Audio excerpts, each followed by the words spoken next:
நம்முடைய கன்வென்ஷனுக்கான தொடர் கூட்டமாகிய 4ஆம் நாள் மாலையில் வந்திருக்கிறதான்னு உங்களுக்கு இயேசு கிறிஸ்து இனியும் நாமத்தினாலே எங்கள் வாழ்த்துதலை தெரிவித்துக் கொள்கிறோம். हमारे कन्वेंशन की इस धारावाहिक सभा के अंत चौथा दिन के शाम के समय जो कोई हमारे बीच में उपस्थित है, प्रभु यीशु मसीह के मधुर और मीठी नाम से हम सबको स्वागत करते हैं. நம்முடைய மகிமையின் தேவன் இந்த மாலை வேளையில் நம்முடைய மத்தியிலே அவர் அசைவாடி கொண்டிருக்கிறார். हमारा महिमा भरा हुआ परमेश्वर इस शाम के समय वो हमारे बीच में मंडरा रहा है.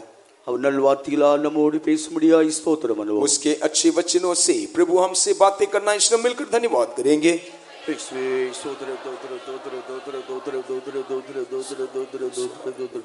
யோவான் எழுதின சுவிசேஷம் 4ஆம் அதிகாரம் 28வது வசனத்தையும் 39வது வசனத்தையும் நாம் படிப்போம். யோனா सुसमाचार चौथा अध्याय के 28वां वचन और उसके 39वां वचन को पढ़ेंगे. तब स्त्री अपना घड़ा छोड़कर नगर में चली गई और लोगों से कहने लगी, और उस नगर के बहुत सामरियों ने उस स्त्री के कहने से, जिसने यह गवाही दी थी कि उसने सब कुछ जो मैंने किया है मुझे बता दिया, विश्वास किया. அப்பொழுது அந்த ஸ்திரீ தன் குடத்தை வைத்துவிட்டு ஊருக்குள்ளே போய் ஜனங்களை நோக்கி, நான் செய்த எல்லாவற்றையும் எனக்கு சொன்னார் என்று சாட்சி சொன்ன அந்த ஸ்திரீயினுடைய வார்த்தையை நிமித்தம் அந்த ஊரில் உள்ள சமாரியரில் அநேகர் அவர் மேல் விசுவாசம் உள்ளவர்களானார்கள். தேவனுக்கு மகிமை உண்டாவதாக. परमेश्वर की महिमा हो. கர்த்தராகிய ஆண்டவர் இந்த மாம்சத்திலே அவர் ஊழியம் செய்த காலத்தில் ஒரு வித்தியாசமான ஸ்திரியை ஒரு நாள் அவர் அங்கே சந்தித்தார். हमारा परमेश्वर जब इस संसार में सेवा कर रहा था, तब उसने एक विशेष रूप के स्त्री के साथ उसका मुलाकात हुआ. ஒரு விதத்தில் இந்த சமாரிய ஸ்திரீ உலக வாழ்க்கையில் பல்வேறு விதத்தில் அவள் துன்பப்பட்ட ஒரு நிலவரத்திலே வாழ்ந்து கொண்டு வந்திருக்கிறார். एक तरफ से सामरी स्त्री को देखने के समय इस संसार में कई व्याकुल और कष्टों के बीच में वो उसका परिवार गुजरा हुआ रहा. தேவன் எப்பொழுதோ இந்த உலகத்தில் துன்பப்படுத்தப்பட்ட, கைவிடப்பட்ட, நெருக்கப்பட்ட, ஒடுக்கப்பட்டவர்களே முதலாவது அவர் ஆதரிக்கிறார். हमारा परमेश्वर जो है प्रथम तौर से संसार में जो व्याकुलता के साथ, कष्ट के साथ, तकलीफों के बीच में जाते हैं, उनको ही प्रभु पहले आश्रय देता है. இவருடைய கிரியை காணும்போது ஒரு வசதியுள்ள ஸ்திரியாக இருந்ததாக நாம் அறிகிறது இல்லை. आप इस स्त्री को हम देखने के समय ये कोई अच्छे अनुभव के साथ रहा हुआ धनवान स्त्री कर हम नहीं देख पाएंगे. ஒரு வசதியுள்ள ஸ்திரியாக இருந்திருந்தால் தன் வீட்டுக்கு தண்ணீர் எடுக்க அவள் வர வேண்டிய அவசியமில்லை, அவளுக்கு வேலைக்காரர்கள் இருந்திருப்பார்கள். यदि वो धनी होती, सुख विलास के साथ रही होती, तो उसको कुआं में जल भरने के लिए इतना दूर आने का आवश्यकता नहीं है.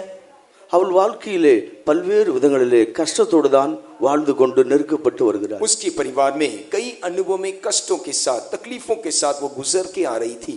மனிதன் அவன் சம்பூர்ணமான ஆசீர்வாதங்களோடு ஜீவிக்க வரைக்கும் தெய்வத்தை நாடுவதில்லை. जब तक मनुष्य परिपूर्ण आशीषों को वो प्राप्त करता है, तब तक वो प्रभु को ढूंढने के लिए आगे नहीं निकलता.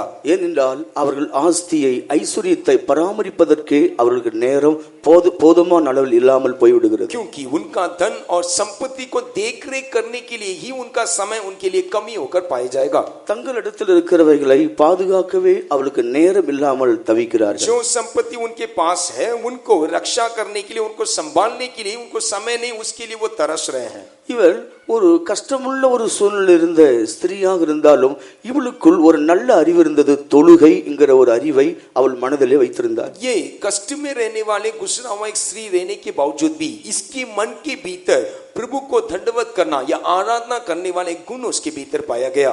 ஆண்டவர் இவளோடு பேசும் பொழுது கடைசியாக அவள் ஒரு கேள்விக்குள் வருகிறாள்.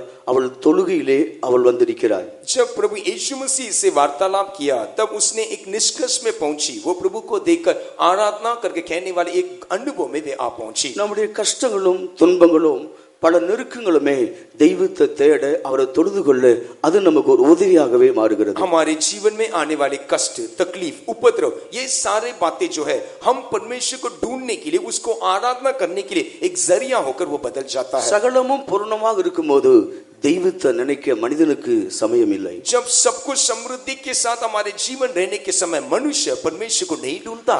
தெய்வத்தை நினைக்கத்தக்கதாக ஆராதிக்கத்தக்கதாக ஓர் அளவுக்கு உலகத்தில் நமக்கு இருக்கக்கூடிய அளவுக்கு கொடுத்ததற்காக நாம் பாக்கியவான்கள் என்று எண்ணிக்கொள்ள வேண்டும். परमेश्वर को ढूंढने के लिए, उसको आराधना करने के लिए हमारे जीवन में जो कुछ अवस्था में प्रभु ने जो कुछ हमारे लिए दिया उसके लिए शुक्रगुजारी हृदय के साथ काफी है करके एक निष्कर्ष में मानना चाहिए.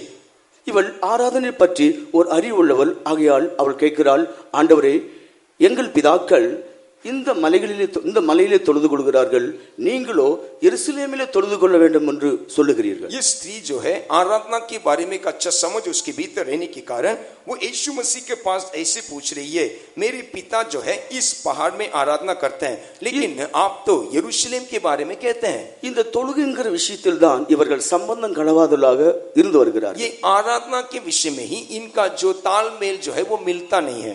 இந்த தொழுகைங்கிறதான விஷயத்தில் யூதர்கள் உறுதியாக தேவன் தங்களுக்கு தந்த பிரமாணத்திலே தொழுது கொண்டு வருகிறார். आराधना करके कहने वाले उस विषय में यहूदी लोग परमेश्वर जो नियम उनको दिया था, अनुशासन दिया था, उसको वो पालन करते थे. அதை நாம் 4ஆம் அதிகாரத்துடைய 20ஆம் வசனத்திலிருந்து தொடர்ந்து வாசிக்கும் பொழுது आप उसके बारे में यूहन्ना सुसमाचार 4 अध्याय के 20वें वचन के आगे के भाग में पढ़ने के समय ஆண்டவர் சொல்கிறார், ஸ்திரியே, நான் சொல்வது உண்மை, இந்த மலையிலும் எருசலேமிலும் மாத்திரமில்லை, பிதாவை எங்கும் தொழுது கொள்ளும் காலம் வரும், அது இப்பொழுதே வந்திருக்கிறது. यहाँ यीशु मसीह उसको देखकर कहता है, हे नारी, मेरी बात को विश्वास कर, और ऐसे समय आता है कि इस पहाड़ पर आराधना करोगी और न यरूशलेम में. யூதர்கள் தொழுது கொள்ளும்படியான ஒரு இடத்தை தேவன் தான் எருசலேமிலே குறித்து வைத்தார். यहूदियों को आराधना करने के लिए यरूशलेम में परमेश्वर ने पहले से उनके लिए एक जगह ठहराया. இந்த பிதாவை எங்கும் எல்லா இடத்திலும் தொழுது கொள்ளும்படியாக குமாரன் பூமிக்கு அனுப்பப்பட்டார். इस पिता को हर एक व्यक्ति जहां भी और कोई भी जगह में उसको आराधना करने के लिए परमेश्वर का पुत्र इस संसार में प्रकट हुआ. குமாரன் மரித்து உயிரோடு எழுந்து பரிசுத்தாவியை பூமிக்கு அனுப்பி தந்ததனால் பரிசுத்தாவின் அபிஷேகம் மனிதனுக்குள் வரும்போது அவன் தேவனுடைய ஆலயமாய் மாற்றப்படுகிறான். जब उसका पुत्र इस संसार में आया और वो मारा गया और वो जी उठा और पवित्र आत्मा के अभिषेक को कलीसिया में या प्रभु के लोगों के भीतर उंडेलने के बाद वो स्वयं परमेश्वर का मंदिर होकर वो बदल जाता है.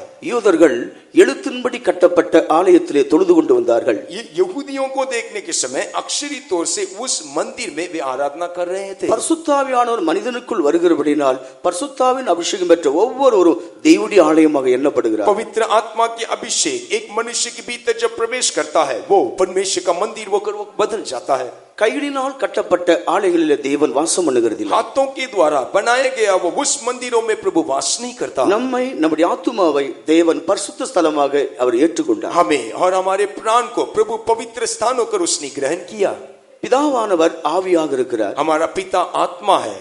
அவரை தொழுது கொள்ளுவர்களும் ஆவியோடு உண்மையோடு தொழுது கொள்ள வேண்டும் என்று இயேசு தொடர்ந்து அவளோடு பேசிக் கொண்டு வருகிறார். यीशु मसीह आगे इस स्त्री से बात करने के समय उस पिता को आराधना करने वाले हम जो है आत्मा और सच्चाई के साथ उसको आराधना करना है करके प्रभु कहता है. பாவ சாபத்தில் இருக்கிற மனிதனை ரட்சித்து அவனை பரிசுத்தவானாகவும் நீதிமானாகவும் மாற்றி சபைக்குள்ள தேவன் கொண்டு வருகிற நோக்கம் இந்த மனிதன் அவரை தொழுது கொள்ள வேண்டும். पाप और शाप में रहने वाले इस मनुष्य को धार्मिकता और पवित्रता का भागी होकर बनाकर कलीसिया के भीतर लेकर आने का मकसद यही एक मकसद है. படைத்தது எல்லாவற்றையும் மனிதனுக்காகவே தேவன் உண்டாக்கி கொடுத்தார். सब सृष्टि को प्रभु ने मानव जाति के लिए बनाया. மனிதன் படைத்ததோ இந்த மனிதன் தன்னையே வணங்கும்படி தேவன் அவனை சிருஷ்டித்தார். लेकिन मनुष्य को प्रभु ने सृजाने का एक ही मकसद ये मानव जाति परमेश्वर को आराधना करना और उसको ढूंढना चाहिए. ஆகையால் இந்த தேவன் ஆவியாக இருக்கிறபடினால் தன்னை தொழுது கொள்கிறவர்களும் ஆவியின் அபிஷேகத்தோடு உண்மையோடு அவரை தொழுது கொள்ள அவர் விரும்புகிறார். ये परमेश्वर आत्मा होकर रहने के कारण इसको ढूंढने वाले परमेश्वर के लोग आत्मा और सच्चाई के साथ उसको उपासना करना है करके प्रभु चाहता है. நம்முடைய ஆராதனையுடைய தொழுகையானது தேவனுக்கு ஏற்றதாக இருக்க வேண்டும் என்பதை நாம் விளங்கிக் கொள்ள வேண்டும். हमारा आराधना और हमारा उपासना जो है वो परमेश्वर की योग्य उसकी प्रसन्न योग्य रहना है करके हमें समझना होगा. தேவன் பிரியப்படக்கூடிய ஒரு ஆராதனையை நாம் செய்யும்படியாக அவர் வாஞ்சிக்கிறார். परमेश्वर प्रसन्न करने वाले ऐसे एक आराधना हम करना है करके वो चाहता है.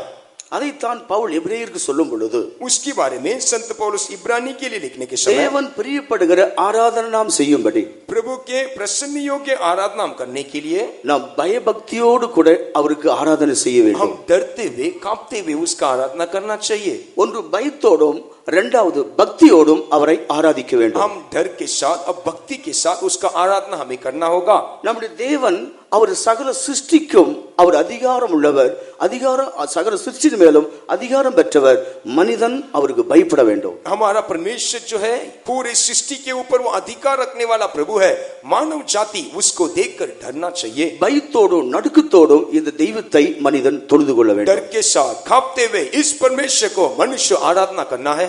பரிசுத்தத்தோடும் பரிசுத்த அலங்காரத்தோடும் இந்த தேவனை தொழுது கொள்வதையே கர்த்தர் விரும்புகிறார். पवित्रता के साथ पवित्रता में शोभायमान होकर इस परमेश्वर को आराधना करना ही प्रभु हमारे लिए ठहराया है. அப்படி பிதாவை எங்கும் தொழுது கொள்ளும் காலத்திலே நாம் வாழ்ந்து கொண்டிருக்கிறோம். ऐसे एक समय आ पहुंचा है कि हर एक व्यक्ति जहां कहीं वो चाहता है वो पिता को वो आराधना कर सकता है. இந்த ஸ்திரீ தினந்தோறும் யாக்கோபின் கிணற்றில் வந்து அவர் தண்ணீர் எடுத்து அவள் குடித்து பிழைத்து வந்தாள். ये स्त्री को हम देखने के समय वो याकूब के कुआं के पास हर दिन आती और उसका जल भरती और उसको पीकर वो अपने जीवन जी रही थी. இந்த ஸ்திரீக்கு ஒரு நித்திய ஜீவனை கொடுக்க வேண்டும் என்று பிதா அறிந்திருந்தார். குமாரன் அவளை தேடி வருகிறார். इस स्त्री को एक नित्य जीवन को देना है पिता जानता था, इसीलिए वो अपना बेटा को उसके पास भेजता है. எத்தனை முறை குடித்தாலும் தாகம் தீராத தண்ணீரை இவள் குடித்து ஜீவித்து வருகிறார். जितना ज्यादा उस पानी को पीने से भी उसका प्यास नहीं बुझता वैसे जल को वो पी रही थी. இந்த யாக்கோபின் கிணறு என்பது ஒரு அழிவுக்குரிய கிணறு தான். ये याकूब का कुआं करके कहने के समय वो नाश होने वाला एक कुआं है.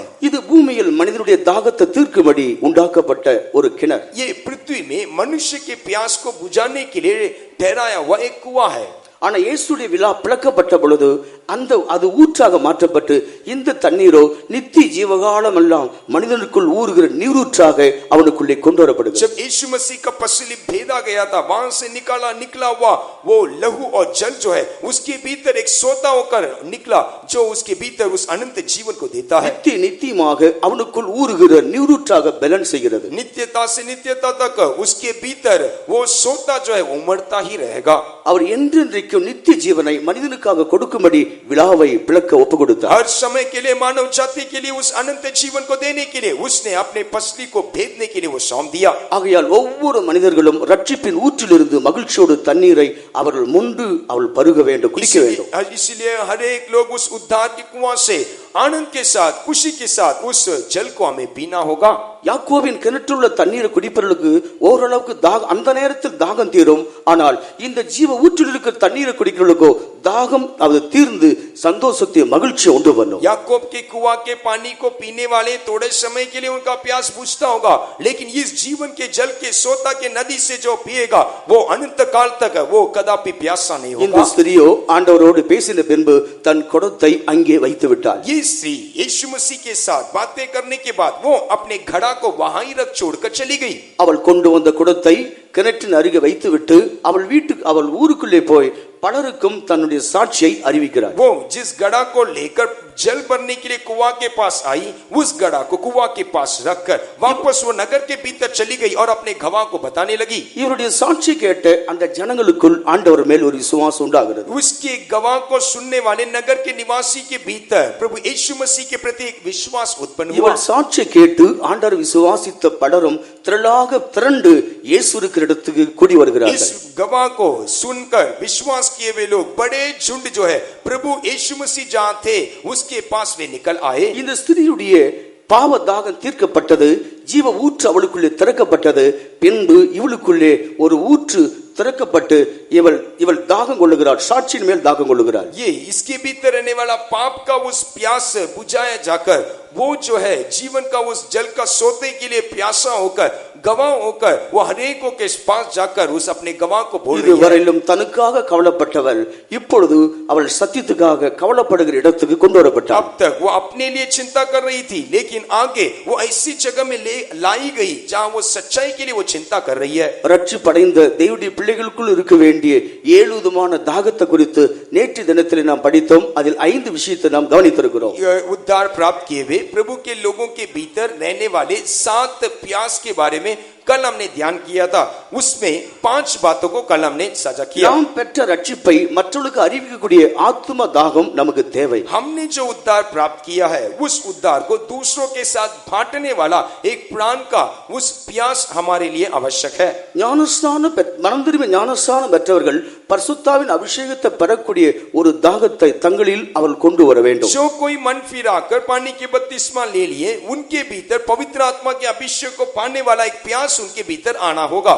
பரிசுத்தாவியை பெறாவிட்டால் அவர்கள் தெய்வத்தை முழுவதும் அனுபவிக்க முடியாது. यदि वो पवित्र आत्मा के अभिषेक को नहीं पाए हैं, वो परमेश्वर को पूरी रीति से अनुभव नहीं कर पाएंगे। பரிசுத்த ஆவியானவர் அவர் பரலோகத்தின் ஈவு என்று வேதம் சொல்லுகிறது. पवित्र आत्मा का अभिषेक वो स्वर्ग का एक वरदान है करके प्रभु का वचन कहता है। பரலோகத்தின் நல்ல ஈவை ஒரு மனிதன் இந்த பூமியிலே அனுபவிக்க வேண்டும். स्वर्ग का ये अच्छा वरदान पृथ्वी में रहने वाले एक मनुष्य उसको अनुभव करना चाहिए। பரிசுத்தாவின் அபிஷேகம் பெறாமல் இருக்கிறவர்கள் உங்கள் ஆத்மாவில் தாகம் கொண்டால் உங்கள் ஏக்கத்தை அறிந்த தேவன் உங்களை அபிஷேகம் பண்ணுவார். यदि पवित्र आत्मा के अभिषेक को यहाँ बैठे हुए कोई नहीं पाया है, तो यदि आपके भीतर एक प्यास है, तो आपके प्यास को देखने वाला परमेश्वर नियुक्त समय आपके प्यास को वो बुझाएगा। அடுத்து தெய்வத்தை அறிந்த மனிதன் அவர் நீதி உள்ளவராக இருக்கிறது போல இவனும் நீதியின் மேல் பசிதாகம் அடைய வேண்டும் என்று நாம் சிந்தித்தோம். अगला, जैसे परमेश्वर वो धर्म के लिए भूखा और प्यासा है, उसके लिए रहने वाला वो व्यक्ति भी धर्म के लिए भूखा और प्यासा होकर रहना चाहिए। இந்த உலகம் ஒரு அநீதி நிறைந்த ஒரு உலகம். ये संसार अन्याय से भरा हुआ संसार है। அநீதியானது சமுத்திரம் போல் பெருகி வருகிறது. अन्याय समुद्र के जल के समान वो बढ़ रहा है। நாளுக்கு நாள் அநியாயங்கள் பூமியில் பெருக்கெடுத்து வருகிறது. दिन प्रतिदिन अन्याय और अधर्म ये संसार में वो बढ़ता जा रहा है। அநியாயம் நிறைந்த உலகத்தில் நீதி உள்ள ஒரு சந்ததி உலகத்தில் வாழ்ந்து கொண்டிருக்கிறது. अन्याय बढ़ा हुआ इस संसार में, पृथ्वी में धर्म के लिए खड़े रहने वाला एक वंश आज भी इस पृथ्वी में पाया जाता है। சத்தியத்தை அறிந்து ஞானஸ்நானம் பெற்றவர்கள் நீதிமானுடைய சந்ததி என்று நாம் அழைக்கப்படுகிறோம். जो कोई सच्चाई को जानकर बपतिस्मा को पाए हैं, वो धर्म का वंश है कर हम देख सकते हैं। நீதி உண்டு என்றும் நீதி நிலைநாட்டவும் நாம் தேவனால் ரட்சிக்கப்பட்டிருக்கிறோம். हम प्रभु के ओर से उद्धार इसीलिए पाए हैं कि हम धर्म को साबित करना और धर्म के मार्ग में हम चलना चाहिए। மாத்திரமில்லை, நான்காவதாக ஒரு தாகம் வேத வசனங்கள் நம்மிலே நிறைவேறத்தக்கதாக, வேத வசனத்தின்படி ஜீவிக்கத்தக்கதாக ஒரு தாகம் வசனத்தின் மேல் நமக்கு தேவை. चौथा, हमें परमेश्वर के वचन के ऊपर एक प्यास होना, प्रभु का वचन हमारे जीवन में पूरा होना और प्रभु के वचन के अनुसार हम चलने के लिए एक प्यास हमारे भीतर रहना चाहिए। கர்த்தருடைய வசனத்தின்படி ஜீவிப்பதே நம்முடைய பாக்கியம். परमेश्वर के वचन के अनुसार जीवन बिताना वो हमारा धन्यता है। ஐந்தாவதாக நாம் ஒவ்வொரு நாளும் அதிகாலையில் தெய்வத்தை தேடி அவருடைய பலனையும் மகிமையும் காண வேண்டுங்கிற ஒரு தாகம், ஒரு ஏக்கம், ஒரு தவிப்பு நம்முடைய ஆத்மாவில் இருக்கும்படி தேவன் எதிர்பார்க்கிறார். पांचवा, हर प्रतिभोर के समय हम प्रभु को ढूंढना, परमेश्वर को धन्यवाद देना और उसकी सामर्थ और उसकी महिमा को अनुभव करने वाला एक प्यास हमारे भीतर प्रभु देखना चाहता है। வேதம் சொல்லுகிறது சகல சிருஷ்டிகளும் தெய்வத்தை துதிக்கிறது. परमेश्वर का वचन ऐसा कहता है, सारे सृष्टि वो परमेश्वर को धन्यवाद करते हैं। சகல சிருஷ்டிகளும் தேவனை துதிக்கும் பொழுது மனிதன் துதியாமல் இருந்தால் அவன் எவ்வளவு நிர்பந்தம் உள்ள ஒரு மனிதனா இருக்கிறான் என்பதை நாம் அறிந்து கொள்கிறோம். यदि पूरा सृष्टि प्रभु को धन्यवाद करता है, प्रभु की ओर से बनाया हुआ ये मनुष्य यदि प्रभु को स्तुति और धन्यवाद नहीं करने पर उस मनुष्य का अभागा हालत को आप देखिए। ஆறாவதாக மனிதனுக்கு இருக்க வேண்டிய ஒரு தாகம், ஜெய ஜீவி செய்ய வேண்டுங்கிற ஒரு தாகம் அவனிலே எழும்ப வேண்டும். छठवा, एक मनुष्य के भीतर रहने वाला प्यास, जय जीवन बिताने वाला एक प्यास उसके भीतर रहना चाहिए। அதைத்தான் வெளிப்படுத்தின விசேஷம் 21 அதிகாரம் 6 7 வசனங்களிலே வாசிக்கிறோம். उसके बारे में ही प्रकाशित वाक्य 21वां अध्याय के 6वां और 7वां वचन में हम पढ़ सकते हैं। நான் அல்பாவும் ஒமேகாவுமாக இருக்கிறேன். मैं अल्फा और ओमेगा हूँ। நான் ஆதியும் அந்தமான தேவனாக இருக்கிறேன். मैं आदि और अंत परमेश्वर हूँ। ஒருவன் தாகமா இருந்தால் அவனுக்கு ஜீவ ஊற்றிலே தண்ணீரை இலவசமாய் நான் கொடுப்பேன். यदि कोई प्यासा है तो मैं उसके लिए जीवन के जल के स्रोतों में से सेत में पिलाऊंगा। அவனுக்கு தாகம் இருந்தால், தாகம் எடுத்தால் நான் கொடுக்கிற தண்ணீர் ஜீவ ஊற்றிலிருந்து கொடுக்கிற தண்ணீர். यदि वो प्यासा है तो मैं जो जल उसके लिए देता हूँ वो जीवन के स्रोतों में से मैं उसको पिलाऊंगा।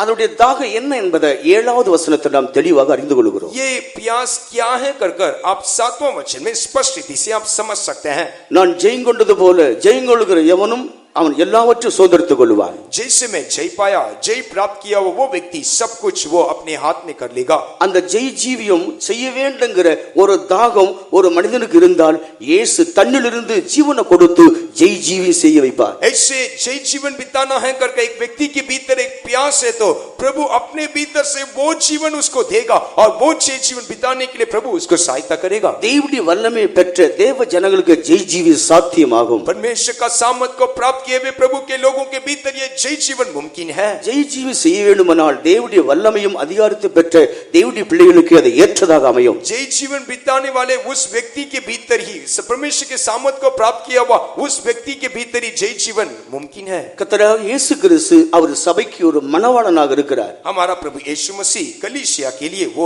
दुल्हा होकर पाया जाता है. இப்பொழுது இந்த சபைக்கு அவர் ஒரு புருஷனாக இருக்கிறார். अभी इस कलीसिया के लिए हमारा प्रभु यीशु मसीह एक पति है. இது அபிஷேகம் பண்ணப்பட்டதான ஒரு சபை. अभी हमारा कलीसिया परमेश्वर के पवित्र आत्मा के अभिषेक को पाया हुआ कलीसिया है. ஆனால் மகிமை அடைந்த சபைக்கோ அவர் மணவாளனாக இருக்கிறார். लेकिन महिमा प्राप्त किया हुआ तेजो में कलीसिया के लिए वो दुल्हा होकर वो प्रकट होने वाला है. அபிஷேகம் பண்ணப்பட்ட இந்த சபையிலிருந்து ஒரு மகிமை அடைந்த புதிய எருசலேம் அது உண்டாக வேண்டும். अभिषेक प्राप्त किया हुआ इस कलीसिया से तेजो में महिमा प्राप्त किया हुआ एक नए यरूशलेम उत्पन्न होना चाहिए. அந்த மகிமை அடைய போகிற சபைக்கு அவர் ஒரு மணவாளனாக அவர் தன்னை ஆயத்தப்படுத்திக் கொண்டிருக்கிறார். वो महिमा को प्राप्त करने वाले उस कलीसिया के लिए प्रभु यीशु मसीह दुल्हा होकर अपने आप को वो तैयार कर रहा है. மணவாட்டியை ஆயத்தப்படுத்திக் கொண்டு சியோன் எருசலேமையும் அவர் ஆயத்தப்படுத்திக் கொண்டிருக்கிறார். उस दुल्हन को तैयार करते हुए सियोन और नई यरूशलेम को प्रभु यीशु मसीह वो तैयार कर रहा है. ஆகையால் தேவனுடைய சித்தத்தை அறிந்து நாம் ஜெய் ஜீவி செய்யும்படி ஒரு தாகம் நம்முடைய இருதயத்தில் உண்டாகும்படி அவர் வாஞ்சிக்கிறார். परमेश्वर के उस मर्जी को जानकर हमारे भीतर जय जीवन बिताने वाला वो प्यास हमारे भीतर रहना है करके प्रभु चाहता है. இந்த இயேசு உலகத்திலே அவர் மனுஷனாக வந்து இந்த மாம்ச சரீரத்திலே எல்லாவற்றின் மேலும் ஜெயம் எடுத்தவராக ஒரு முன்மாதிரியாக நமக்கு அவர் சென்றிருக்கிறார். यही प्रभु यीशु मसीह उस शरीर के तौर से संसार में आने के समय वो अपने शरीर में एक जय जीवन बिताकर हमारे लिए एक आदर्श मार्ग वो ठहरा कर गया. அப்படி ஜெயம் கொண்ட ஒரு ஆண் பிள்ளையை தான் அவர் சிங்காசனத்துக்கு தகுதிப்படுத்த முடியும். ऐसे जय प्राप्त किया हुआ एक नर बच्चा कोई सिंहासन का योग्य होकर प्रभु बनाएगा. இந்த ஜெயம் கொண்ட ஆண் பிள்ளையை விழுங்கும்படி வலு சர்ப்பம் ஆவலோடு காத்து கொண்டிருக்கிறது. ये जय प्राप्त करने वाले नर बच्चा को निगलने के लिए एक लाल अजगर इंतजार कर रहा है. அதை வெளிப்படுத்தல் 12ஆம் அதிகாரத்தில் தெளிவாக அறிந்து கொள்கிறோம். उसके बारे में प्रकाशित वाक्य 12वां अध्याय में आप स्पष्ट रीति से देख सकते हैं. அங்கே யோவான் ஒரு வித்தியாசமான தரிசனத்தை காண்கிறார். यहाँ யோहन्ना जो है वो एक विशेष दर्शन को देखता है. ஒரு ஸ்திரீ சூரியனை அணிந்திருக்கிறாள். एक स्त्री वो सूरज को ओढ़ी हुई है. அவள் சந்திரனிலே நின்று கொண்டிருக்கிறாள். वो चंद्रमा के ऊपर खड़ी है. அவள் சிரசிலே ஒரு கிரீடம் உண்டு, 12 நட்சத்திரங்கள் அடங்கிய கிரீடம். उसके सिर पर 12 तारों का एक मुकुट था.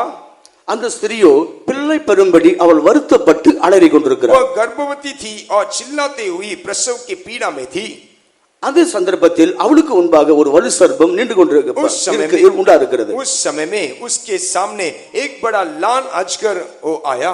அந்த ஸ்திரீ சபைக்கு அடையாளமாக இருக்கிறது. ये स्त्री जो है वो कलीसिया का छाया है. சபையானது கிருபையிலே நின்று கொண்டிருக்கிறது. कलीसिया अनुग्रह के ऊपर खड़ा है. சூரியனாகிய நீதிய சபை அணிந்திருக்கிறது. सूरज जो धार्मिकता है उसको ओढ़ी हुई है. 12 நட்சத்திரம் அடங்கிய கிரீடம் என்பது 12 அப்போஸ்தலருக்கு தேவன் தந்த சத்திய உபதேசங்கள் மனதிலே பிரகாசிக்கப்பட்டு கொண்டிருக்கிறது. 12 तारों का मुकुट जो है वो 12 प्रेरितों को दिखाता, जिसके हाथ में प्रभु ने उपदेशों को सच्चाई को दिया, जिसके द्वारा वो प्रकाशमान हो रही है. இப்படி ஒரு ஜெயங்கொண்ட ஜீவி செய்கிற தேவனுடைய பிள்ளைகளை வஞ்சிக்கவும் விழத்தள்ளவும் வலு சர்ப்பமானது தீவிரத்தோடு கிரியை செய்கிறது. ऐसे जय जीवन बिताने वाले प्रभु के लोगों को वो निकलने के लिए, उनको गिराने के लिए लाल अजगर बहुत ही चतुराई के साथ वो काम कर रहा है. நாம் ஜெயங்கொள்ள வேண்டிய பகுதிகள் என்ன? हमारे जीवन में किन किन बातों में हम जय को हासिल करना चाहिए? சாதாரணமாக நம்முடைய சத்தியத்தை அறிந்ததான தேவனுடைய பிள்ளைகள் யாரை கேட்டாலும் தெரியும், ஜெய் ஜீவ் என்றால் உலக மாம்ச பிசாசை ஜெயிக்க வேண்டும் என்று அவர் எளிய விதத்தில் சொல்லிவிடுவார். साधारण तौर से यदि हम किसी को भी हमारे सच्चाई को जानने हुए लोगों को पूछने से वो बोलेंगे संसार, शरीर और शैतान के ऊपर जय पाना है कर वो सामान्य तौर से कहते हैं. உலக மாம்ச பிசாசை நாம் ஜெயிக்க வேண்டும் என்று எல்லோருக்கும் தெரிந்த ஒரு हम விஷயம். सब लोग जानते हैं संसार, शरीर और शैतान के ऊपर हम जय प्राप्त करना चाहिए. நாம் ஜெயிக்க வேண்டியது உலகத்தை முதலாவது ஜெயிக்க வேண்டும். प्रथम तौर से ये संसार को हम जय पाना चाहिए. நம்முடைய ஆண்டவராக இயேசு இந்த உலகத்தில் இருக்கையில் உலகத்தை அவர் ஜெயித்தார். हमारा प्रभु यीशु मसीह जब इस संसार में था वो ये संसार को जीत लिया.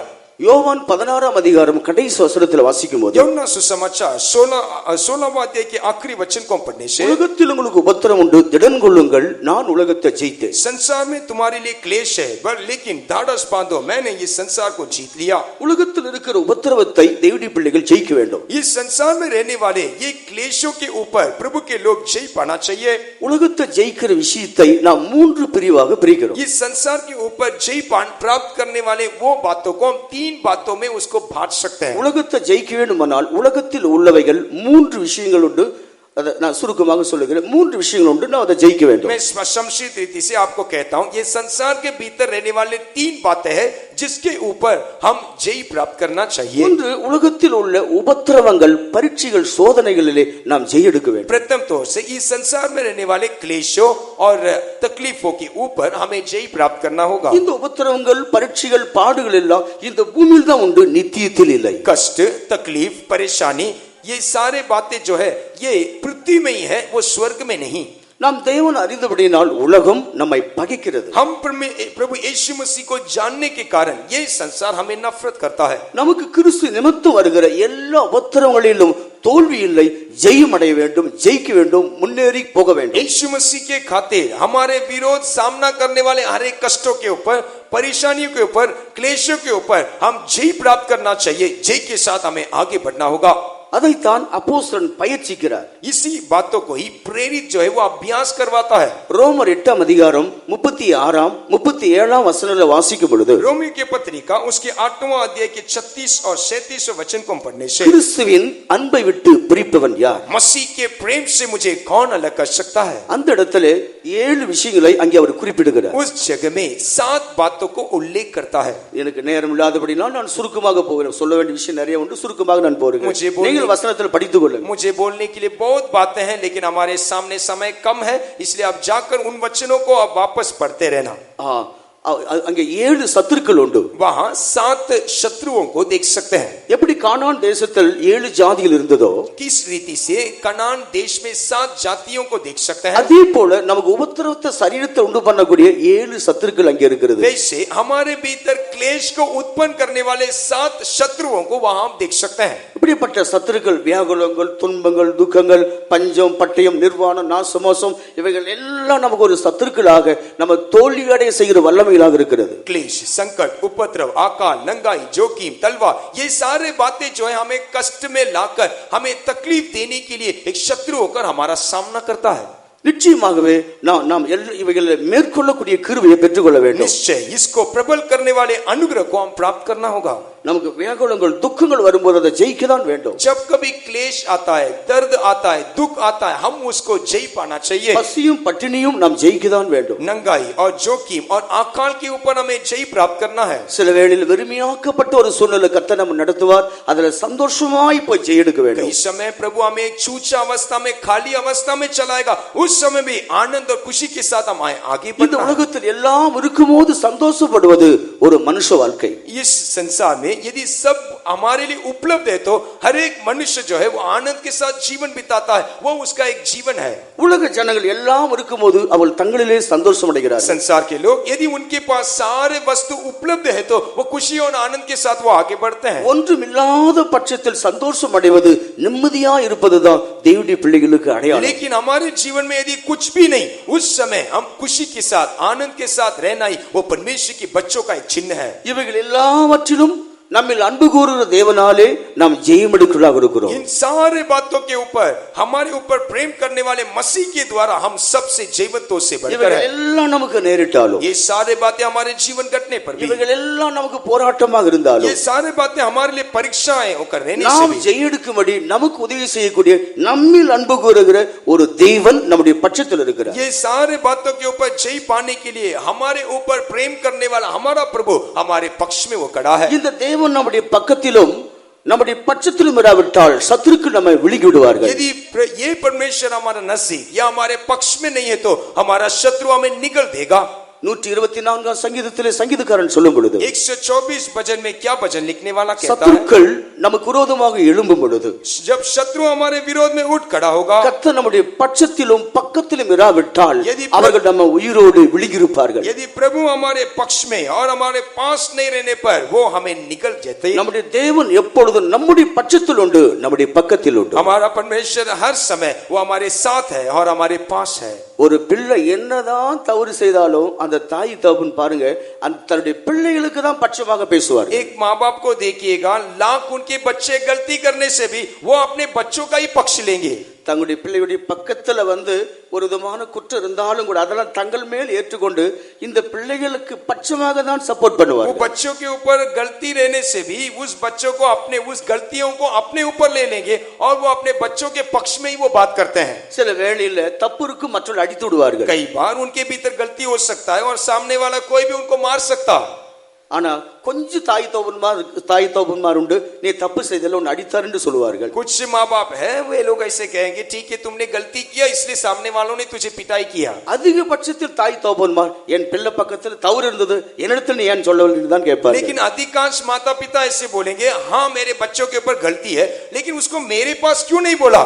பிள்ளையுடைய பட்சத்தில் தவறு இருந்தாலும் அவருடைய பகுதியில் தவறு இருந்தாலும் அவர்கள் பட்சமாக தான் பேசுவார். वो माँ बाप बच्चों के ऊपर गलती को देखने से भी माँ बाप बच्चों के पक्ष में ही वे बात करते हैं. நம்முடைய அக்கிரமத்தை அவர் எண்ணுவாரானால் யார் அவருக்கு முன்பாக நிற்க यदि முடியும்? हमारे अधर्मों को यदि प्रभु लेखा लेने से पूछने से कौन उसके सामने खड़ा हो पाएगा. நம்மில் பல குறைகள் இருந்தாலும், हमारे जीवन में कई कमी घटी रहने से, நம்முடைய வாழ்க்கையில பல குற்றங்கள் இருந்தாலும், हमारे जीवन में कई कमजोरियां रहने से, நம்முடைய சத்துருக்கள் நம்மை பின்தொடர்ந்து வரும்போது हमारा शत्रु जब हमारा पीछा करता है தேவன் நம்முடைய பட்சத்தில் தான் நமக்கு உதவி செய்கிறார். वो हमारे पक्ष में खड़ा रहकर वो हमारा सहायता करता है. ஆண்டவருக்கு மகிமை உண்டாகட்டும். प्रभु की महिमा. உலகத்துல உண்டாயிருக்கிறது ஒரு எதிர்ப்பு, உலகத்தில் உபத்திரவங்கள், துன்பங்கள், சோதனைகள். इस संसार में हमें सामना करने वाला एक गुण है वही क्लेश, कष्ट, उपद्रव. இதிலே நாம் திடன் கொள்ள வேண்டும் என்று கர்த்தர் போதித்திருக்கிறார். इस बातों में हम दृढ़ता के साथ रहना है करके प्रभु ने हमें सिखाया. உலகத்தில் இருக்கிற மற்ற விஷயங்கள் என்ன? संसार में रहने वाले और कई बातों में யோவான் 2 அதிகாரம் 16 வசனத்தில் வாசிக்கும்போது யோனா सुसमाचार उसके 2 अध्याय के 16 वचन में हम पढ़ने के समय கண்களின் இச்சை, மாம்ச இச்சை, ஜீவனத்தின் பெருமையாகிய இவைகள் தேவனால் உண்டானவைகள் அல்ல, இவைகள் உலகத்தில் உண்டானவைகள். पहला यूहन्ना 2 अध्याय के 16 वचन में आंखों का अभिलाषा, जीविका का घमंड, शरीर का अभिलाषा वो प्रभु की ओर से नहीं वो मनुष्य की ओर से है करके हम पढ़ सकते हैं. இவைகள் உலகத்தில் உண்டானவைகள், இவைகளை நாம் ஜெயிக்க வேண்டும். ये संसार की ओर से है, इसके ऊपर हमें जय पाना होगा. கண்களின் இச்சை உலகத்தில் இருக்கிறதான பாருங்கள், பொருட்கள் இன்பமாய் கண்களுக்கு காட்சியளிக்கிறது. इस संसार में रहने वाले वस्तुओं को देखो, हम देखने के समय हमारे आंखों के लिए वो बहुत ही सांस देता, लालसा से भरा हुआ, छाने योग्य वो रहता है. பூமியின் கடைசி காலத்தில் எந்த மனிதனையும் கவர்ச்சி ஆக்கக்கூடிய பொருட்கள் வெளியாகிக் கொண்டே இருக்கிறது. संसार के या पृथ्वी के अंतिम समय में पहुंचे हुए हमें आकर्षित करने के लिए, हमारे आंखों को अपने वश में लाने के लिए कई वस्तुओं को उपलब्ध कर किया गया है. எந்த மனிதனையும் வஞ்சிக்கக்கூடிய, எந்த மனிதனும் இழுக்கக்கூடிய பொருட்கள் பூமியில் வெளியே வந்து கொண்டே இருக்கு. किसी भी मनुष्य को धोखा देने के लिए, किसी को भी अपने ओर विवश करने के लिए ऐसे कई वस्तु संसार में उपलब्ध किया गया है. இவைகள் உலகத்தில் உண்டானவைகள், இவைகள் தேவனால் உண்டானவைகள் இல்லை. ये सारे बातें वो संसार के ओर से है, वो परमेश्वर की ओर से नहीं. லோத்து நன்றாக தான் ஆபிரகாமை பின்பற்றி கொண்டிருந்தார். लोत को देखने के समय वो अच्छी रीति से इब्राहिम का पीछा कर रहा है. நன்றாக ஆபிரகாமை பின்பற்றி அவனோடு நடந்து கொண்டிருந்தார். वो अच्छी रीति से इब्राहिम का पीछा करता है. இந்த லோத்துக்கு ஆபிரகாம் பெரிய அப்பாவாக இருக்கிறார். लेकिन इस लोत के लिए ये इब्राहिम जो है वो बड़ा पप्पा होकर, उसका पिता का भाई होकर पाया जाता है. தேராகுக்கு 3 பிள்ளைகள் இருந்தார்கள். तेरा के लिए 3 बेटा है. இந்த லோத்துடைய தகப்பனார் கடைசியாக பிறந்தவர். लेकिन ये लोत का पिता जो है वही आखिरी है. அவர் கல்தேரிய தேசத்திலேயே மரித்து விட்டார். वो कसदियों में ही उसका मृत्यु हो गया. தன்னுடைய பெரியப்பாவாகிய ஆபிரகாமை இவன் பற்றி கொண்டு ஒரு தகப்பனை போல அவருக்கு கீழ்ப்படிந்து வந்தார். अपने पिता का बड़ा भाई इब्राहिम जो थे उसके साथ ही रहकर उसका आज्ञा मानकर उसके साथ वे अपने जीवन गुजारा कर रहा ஆனா था। அவரை விட்டு பிரிப்பதற்கு ஏதுவாக இருந்தது என்ன? लेकिन उसको इब्राहिम के साथ अलग करने का क्या कारण था? யோர்தானின் சமபூமியிலே அவருடைய கண்கள் போய்விட்டது. यरदन का उस चौरस भूमि में उसका आंख भटक गया। யோர்தானின் சமபூமியிலே அவன் இழுக்கப்பட்டான். यरदन के उस भूमि को देखकर वो खींचा गया। யோர்தானின் சமபூமியினால் இழுக்கப்பட்டு அவன் தகப்பனை விட்டு பிரிந்து விட்டான். यरदन के उस भूमि जो है उसके नजर को विवश कर लिया और उस पिता से वो अलग हो गया। அந்த யோர்தானின் சமபூமியானது சுட்டரிக்கப்பட்டது. इस यरदन का उस चौरस भूमि वो पूरी तरह से नाश किया गया। அந்த யோர்தானின் சமபூமியானது லோத்தின் காலத்திலே சுட்டரிக்கப்பட்டது. इस यरदन का चौरस भूमि लोत के समय पर वो पूरी तरह से नाश किया गया। அவனுடைய காலத்திலும் கூட முழுவதும் அங்க அவனால் இருக்க முடியவில்லை. उस समय वो अपने पूरे जीवन भर उस स्थान में वो नहीं रह पाया। கண்களுக்கு விரும்புகிறதெல்லாம் மனிதன் பின்பற்றி போனான். यदि आंख में जो कुछ अच्छा लगता है उसके पीछे यदि मनुष्य दौड़ने से, தன் கண்களுக்கு அழகான பொருட்களின் பின்னாடி அவன் போனான். यदि आंख में जो कुछ अच्छा लगता है उस वस्तुओं के पीछे यदि मनुष्य दौड़ने से, கண்களுக்கு அழகான பணத்தின் மேல் மனிதன் கவனம் வைத்தார். यदि आंखों के लिए सुंदर दिखने वाले पैसे के पीछे यदि मनुष्य दौड़ने पर, கண்களுக்கு அழகான ஆஸ்தி ஐஸ்வரியத்தின் மேல் மனிதனுடைய கவனம் போய்விட்டார். यदि आंखों में सुंदर रहने वाले संपत्तियों के पीछे, धन के पीछे यदि मनुष्य दौड़ने से, அவைகளை ஜெயிக்காவிட்டால் அவைகள் உன்னை அழித்து விடும். यदि उसके विरोध उसके ऊपर आप जय नहीं प्राप्त करने से वो आपको नाश करेगा। எந்த வல்லமையினால் நாம் தோல்வி அடைகிறோமோ அந்த வல்லமையை நம்ம அழித்து விடும். जिस बातों से हमारा जीवन में पराजय को सामना करते हैं वो हमारे जीवन को नष्ट कर डालेगा।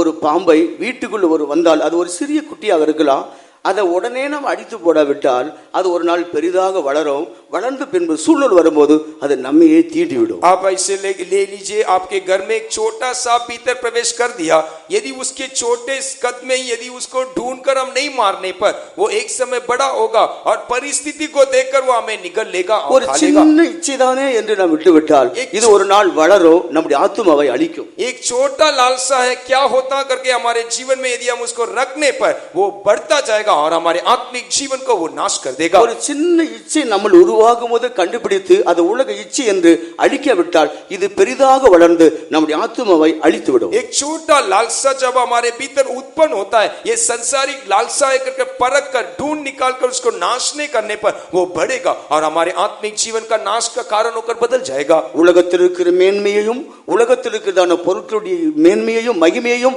நாம் ஜெயிக்க வேண்டியதாக இருக்கிறோம். संसार का महानता, संसार में रहने वाले वस्तुओं का महानता सबको हम जय पाना चाहिए। கர்த்தராகிய இயேசு சொன்னார், உலகத்தின் அதிபதியினிடத்துக்கு வருகிறான், அவனுக்கு என்னிடத்தில் ஒன்றும் இல்லை. प्रभु यीशु मसीह ने ऐसे कहा, संसार का सरदार मेरे पास आता है और मेरे पास उसका कुछ भी नहीं। உலக சம்பந்தப்பட்ட ஒன்றினாலும் அவர் இழுக்கப்படவில்லை. संसार के कोई भी वस्तुओं के द्वारा हमारा प्रभु यीशु मसीह खींचा नहीं गया। அவைகள் எல்லாவற்றையும் ஜெயித்து ஒதுக்கி வைத்தார். वो सारे बातों के ऊपर प्रभु यीशु मसीह जयवंत हुआ और उसको अलग रख दिया। அடுத்து மூன்றாவதாக இந்த உலகத்தை ஜெயிக்கிற விஷயத்தை, அதாவது ஜீவனத்தின் பெருமையோடு நாம் கொண்டு வருகிறோம். आप तीसरा, इस संसार को जय प्राप्त करने वाले वो गुण को आप जीविका के घमंड के साथ हम तुलना कर सकते हैं। ஜீவனத்தின் பெருமை இந்த உலகத்தில் மனிதனுக்கு நல்ல ஞானத்தையும் ஐஸ்வரியத்தையும் நல்ல மகிமையும் உயர்வையும் கொடுக்கும் போது, इस जीवन का घमंड एक मनुष्य को ज्ञान, बुद्धि, संपत्ति, ये सारे बातें उसको देने के समय அவைகளிலே அவன் பெருமை அடைவானானால், जब ये सारे बातों को देखकर यदि वो घमंडी हो जाता, उसका मन फूल அந்த जाता, பெருமை அவனை மனுஷனிலிருந்து கீழே தள்ளிவிடும். वो घमंड उसको मनुष्य से उसको नीचा गिरा देगा। இந்த ஜீவனத்தின் பெருமை நேபுகாத் நேச்சாருக்குள்ளே கிரியை செய்தது. ये जीविका का घमंड जो है नेबुकदनेस्सर राजा के भीतर वो काम किया। என் பெயர் பிரஸ்தாபத்துக்காக கட்டின மகா பாபிலோன் என்று அவன் சொல்லிவிட்டான். मेरे नाम के प्रसिद्धि के लिए मैंने बनाया हुआ महा बाबुल करके वो कहता है। இந்த வார்த்தை அவருடைய வாயை விட்டு புறப்பட்ட உடனே அவன் மனசிலிருந்து தள்ளப்பட்டான். जब ये वचन उसके मुंह से निकली तब तुरंत वो मनुष्य की मानव जाति के बीच में से वो निकला गया। ஜீவனத்தின் பெருமை என்பது தேவனை விட்டு நம்ம பிரிக்கக்கூடிய ஒரு கொடூர சத்துரு என்பதை நாம் அறிந்து கொள்ள வேண்டும். जीविका का घमंड जो है हमें परमेश्वर के साथ रहने वाले वो रिश्ता से हमें तोड़ कर रख देगा कर हमें जानना होगा। சில வேளையில் நம்ம அறியாமலே தேவன் நமக்கு தந்திருக்கிறவைகளிலே பெருமை பாராட்டக்கூடிய ஒரு இடத்தில் நாம் இருக்கக்கூடும். कई बार हमारे जीवन में भी ऐसे हो जाता है कि हमारे जानकारी के बिना ही हमारे जीवन में प्रभु ने दिया हुआ अच्छे गुणों के ऊपर हम घमंड करते हैं। இந்த உலகத்தில் இருக்கிற எல்லாம் ஒரு நாள் நம்மை விட்டு பிடுங்கப்பட வேண்டியது. इस संसार के हर एक बातें हमसे छीना जाना चाहिए। இந்த உலகத்தில் இருக்கிற எல்லாம் நம்ம விட்டு பறந்து போய்விடும். ये संसार की हर एक वस्तु हमें छोड़कर वो उड़ जाएगा. உலகத்தில் இருக்கிற ஒன்று நமக்கு சொந்தமானது इस இல்லை. संसार के कोई भी वस्तु वो हमारा नहीं है. ஆகையால் நிச்சயமாகவே உலகத்தை ஜெயிக்கும்படி விசுவாசத்தை நாம் பெற வேண்டும். इसीलिए निश्चित तौर से इस संसार के ऊपर जय पाने वाला विश्वास को हमें प्राप्त करना होगा. 1 யோவான் 5ஆம் அதிகாரம் 5-6 வசனங்களை வாசிக்கும்போது पहला यूहन्ना 5वां अध्याय के 5 और 6वां वचन को पढ़ने से விசுவாசிக்கிறவன் அல்லாமல் உலகத்தை ஜெயிக்கிறவன் யார்? விசுவாசிக்கிறவன் विश्वास के बिना कौन इस संसार के ऊपर जय प्राप्त कर सकता है? நம்முடைய விசுவாசமே உலகத்தை ஜெயிக்கிற ஜெயம். हमारा विश्वास ही ये संसार के ऊपर हमें जयवंत होकर बनाता है. நமக்குள் இருக்கிற விசுவாசத்தினால் இந்த உலக காரியங்களிலே நாம் ஜெயெடுக்க முடியும். हमारा विश्वास के द्वारा ही इस संसार के ऊपर हम जय को प्राप्त कर सकते हैं. அந்த விசுவாசம் எப்படி இருக்க வேண்டும் என்று அடுத்த வசனத்தில் எழுதுகிறார். वो विश्वास हमारे भीतर कैसे रहना चाहिए करके अगला वचन में हम पढ़ सकते हैं. இயேசு கிறிஸ்து தேவனுடைய குமாரன் என்று விசுவாசிக்கிறனே அல்லாமல் வேற யார் ஜெயெடுக்க முடியும்? यीशु मसीह को परमेश्वर का पुत्र होकर जो विश्वास करता है उसको छोड़ और कौन जय को प्राप्त करेगा? இந்த தேவகுமாரன் உலகத்தில் ஒன்றுமில்லாத வந்தவர். ये परमेश्वर का पुत्र ये संसार में कुछ नहीं अवस्था में वो आया. அவர் நினைத்திருந்தால் ஒரு பெரிய ஐஸ்வர்யவானுடைய குடும்பத்தில் பிறந்திருக்கலாம். यदि वो चाहने पर एक बड़ा धनी परिवार में वो जन्म ले सकता था. ஒரு பெரிய ஒரு கனவாய்ந்த வீட்டில் பிறந்திருக்கலாம். एक धनी परिवार में वो पैदा हो सकता था. ஆனா அவர் ஒரு சாதாரணமான ஒரு குடும்பத்தில் தான் பிறந்தார். लेकिन यीशु मसीह का जन्म एक गरीब परिवार में हुआ. இந்த உலகத்தில் எதையும் சொல்லி உயர்த்தி கொள்ள அவருக்கு ஒன்றுமில்லை. इस संसार में कोई भी बातों को बोलकर घमंड करने के लिए यीशु मसीह के पास कुछ भी नहीं. தன்னில் இருக்கிற தனக்கு இருக்கிற ஒன்றை சொல்லி மேன்மை பாராட்டிக் கொள்ள அவருக்கு ஏதும் ஒன்றுமில்லை. उसके भीतर उसके पास रखा हुआ कोई भी वस्तुओं को बोलकर घमंड करने के लिए मसीह के पास कुछ भी नहीं. இந்த தேவகுமாரன் தேவனிடத்தில் வந்தவர் என்பதை நான் விசுவாசிக்கும் பொழுது ये परमेश्वर का पुत्र प्रभु के ओर से आया है करके जब हम विश्वास करेंगे நிச்சயமாகவே நமக்கு ஒரு ஜெயம் கிடைக்கும். निश्चय हम भी एक जय को हासिल करेंगे. அந்த சிறுமைப்படுத்தப்பட்ட இயேசுவை நோக்கி நாம் பார்க்கும் பொழுது उस नीचा किया गया हुआ उस यीशु मसीह की ओर हमारे नजर को उठाने से இந்த உலகத்தில் நிச்சயமாகவே நமக்கு ஜெயம் உண்டு. इस संसार के ऊपर निश्चय हम जय को प्राप्त कर सकते हैं. நாம் ஜெயம் கொள்வோம், ஜெயம் எடுப்போம், ஜெய் வீரராக இயேசுவை நாம் சந்திப்போம். हम जयवंत होकर बन जाएंगे. हमारे जीवन में वो जय होगा. जयवंत हुआ यीशु मसीह को हम जरूर जा मिलेंगे. அடுத்த கட்டமாக நாம் பிசாசை ஜெயிக்க வேண்டியதாக இருக்கிறோம். अगला हम शैतान के ऊपर जय को हासिल करना चाहिए. பிசாசை நாம் நேரடியாக ஜெயிக்க முடியாது. हम शैतान को सीधा हम जय प्राप्त नहीं कर पाएंगे. பிசாசானவன் அவன் பகிரங்கமான ஒருவன் தான். ஆனா இயேசு அவருடைய தலையை நசுக்கியிருக்கிறார். शैतान वो भयानक है लेकिन एक बात हम जानना है यीशु मसीह ने शैतान के सर को कुचल दिया. அவருடைய தந்திரமாகிய வாள் மாத்திரம் விடப்பட்டிருக்கிறது. उसका बहकाने वाला पूंछ जो है वही अभी छोड़ा गया है. அவருடைய தலை நசுக்கப்பட்டிருக்கிறது. उसका सर कुचल दिया गया. ஸ்திரீயின் வித்தாகிய இயேசு அவருடைய தலையை நசுக்கியிருக்கிறார். स्त्री का बीज यीशु मसीह उसके सर को कुचल दिया. ஆனா இப்போது பிசாசிடத்தில் இருக்கிற வல்லமைகள் என்ன? लेकिन अब ये शैतान के भीतर रहने वाला वो सामर्थ क्या है? இந்த பிசாசுடைய வல்லமை முதலாவது குற்றப்படுத்துகிறதான ஒரு வல்லமை. அதை நாம் ஜெயிக்க வேண்டும். ये शैतान प्रथम तौर से वो हमें दोषी ठहराता वो सामर्थ के ऊपर हमें जय प्राप्त करना है. சில வேளையில் தேவனுடைய பிள்ளைகள் நல்லவர்களாக இருப்பார்கள். कई बार हम प्रभु के लोग हम अच्छे होकर रह सकते हैं. நல்ல சுபாவம் இருக்கும். एक अच्छा सुबह हमारे भीतर रहेगा. நல்ல ஜீவி செய்வார்கள். एक अच्छा जीवन भी हम बिताते हैं. ஆனால் எப்பொழுதும் மற்றவர்களை குற்றச்சாட்டி கொண்டே இருப்பார்கள். लेकिन हर दम हम दूसरों को दोषी ठहराते रहेंगे. எதை பார்த்தாலும் யாரை பார்த்தாலும் எதை கண்டாலும் குற்றச்சாட்டி கொண்டே இருப்பார்கள். कुछ भी देखे कोई भी बातें सुने किसको भी देखने पर हर दम उनका दोषी ठहराते रहेंगे. ஆண்டவர் சொன்னார், நீங்கள் குற்றவாளிகளாக தீர்க்கப்படாதபடி மற்றவர்களை குற்றவாளிகள் என்று यीशु சொல்லாதீர்கள். मसीह ने कहा तुम दोषी न ठहराए जाने के लिए और किसी के ऊपर दोष न लगाओ. பவுல் எழுதுகிறார், மற்றவனை குற்றச்சாட்டுகிறவனே நீ யாரானாலும் சரி போக்கு சொல்ல இடம் இல்லை. यदि संत पौलुस कहता है दूसरों को दोषी ठहराने वाला तो तेरे लिए और कोई चारा नहीं. வெளிப்படுத்தல் 12:11 வாசிக்கும் போது प्रकाशित वाक्य 12वां अध्याय के 11 वचन को पढ़ने से 12:10 வாசிக்கும் போது 12वां अध्याय के 10वें वचन को पढ़ने से அங்கே நம்முடைய சகோதரர் மேல் இரவும் பகலும் குற்றச்சாட்டினவன் தாழ தள்ளப்பட்டு போனான். वहां भाइयों को दोष लगाने वाला वो अजगर जो है वो पूरी रीति से गिराया गया कर हम पढ़ सकते हैं. ஆண்டவர் ஒருவரையும் குற்றம் சொல்லுகிறது இல்லை. हमारा प्रभु यीशु मसीह किसी को दोष नहीं लगाएगा. குற்றப்படுத்துவதற்கு ஏதுவானவர்களையே அவர் மறைத்து கிருபையாக வெளிப்படுகிறார். यदि दोष लगाने के लिए कुछ काम रहने से भी प्रभु वो सारे बातों को ढाप कर उसको वो धर्मी ठहराएगा. சமுதாயமே குற்றப்படுத்தக்கூடிய ஒரு ஸ்திரீ இயேசுவிடத்து கொண்டு வரப்பட்டார். ये पूरे जाति जो है एक स्त्री को जब दोषी ठहराता था उस समय वो स्त्री यीशु मसीह के पास लाई गई. அவள் ஒரு பாவியான ஸ்திரீ என்பதை இயேசு அறிந்து கொண்டார். वो पापी स्त्री कर यीशु मसीह जानता था. இவர்கள் சாட்டுகிற குற்றங்கள் உண்மைதான். वो जो कुछ इल्जाम उसके ऊपर लगाए थे, गुनाह लगाए थे, वो बात सच है, वास्तविक है. இவள் குற்றவாளிதான். ये एक दोषी है. ஆனால் ஆண்டவர் ஒரு நியாயம் செய்தார். लेकिन यीशु मसीह ने न्याय किया. இவள் மேல் கல்லெறியுங்கள், इसके ऊपर पत्थरवार करो. ஆனா உங்களுக்கு ஒரு ஒரு ஒரு ஒரு ஒரு கேள்வி. लेकिन उसके पहले मैं आपके सामने एक सवाल पूछूंगा. உங்களில் ஒரு குற்றமே இல்லாதவன் முதலாவது இவள் மேல் கல்லெறியட்டும். आपके भीतर रहने वाले लोगों के अंदर एक भी दोष नहीं है, वे लोग पहला पत्थर इसके ऊपर मारना. சிறியோர் முதற்கொண்டு பெரியோர் வரைக்கும் மனசாட்சியிலே வாதிக்கப்பட்டவளாய் போய்விட்டார்கள். छोटे से बड़े तक सारे लोग अपने विवेक उनको दोषी ठहराकर वहां से वे निकल गए. மோசே குற்றச்சாட்டக்கூடியவனாக பிரமாணத்தை பெற்றிருந்தாலும் मूसा जो है दोषी ठहराने वाले वो नियमों को वो प्राप्त करने से भी மோசேயின் பிரமாணம் இப்படிப்பட்டவர்களை கொலை செய்ய வேண்டும் என்பது மோசே பெற்ற பிரமாணம். मूसा का व्यवस्था ऐसे लोगों को पत्थरवार करना, उनको घात करना कर அந்த பிரமாணத்தை மாற்றும்படி மனுஷகுமாரன் பூமியில் வந்து பாடுபட்டார். उस व्यवस्था को दूर करने के लिए मनुष्य का पुत्र इस संसार में आकर वो कष्ट उठाया.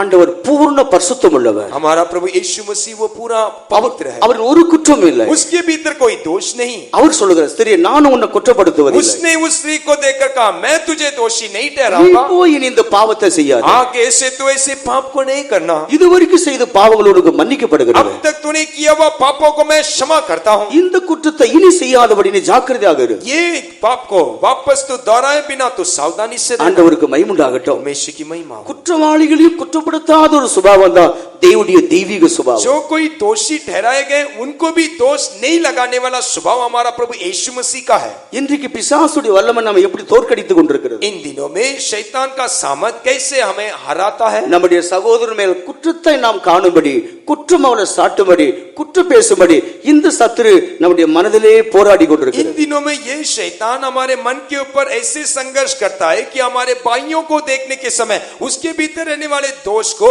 उसको दोष लगाने को और उसके भीतर रहने वाले कमी घटियों को देखने के लिए, बोलने के लिए हमें उत्साह करता है. நம்மை போல் உள்ள நம்முடைய சகோதரருடைய குற்றங்களை குற்றப்படுத்துவோமானால் அந்த பிசாசு நம்ம ஜெயித்து கொண்டிருக்கிறார். यदि हम हमारे भाइयों के भीतर रहने वाले कमी घटियों को हम दोष लगाने पर वो शैतान हमें वो दोषी ठहराएगा. மற்ற குற்றச்சாட்டுகிற சுபாவத்தின் மேல் நமக்கு ஜெயம் வந்தால் சாத்தானை ஜெயித்தவர்கள் தான். यदि दूसरों को दोषी ठहराने वाले बातों से हम जयवंत होंगे तो वो शैतान के ऊपर हम जय प्राप्त कर सकते हैं. இரண்டாவது, இந்த பிசாசுடைய ஆயுதம் என்ன? दूसरा, ये शैतान का हथियार कौन कौन से है.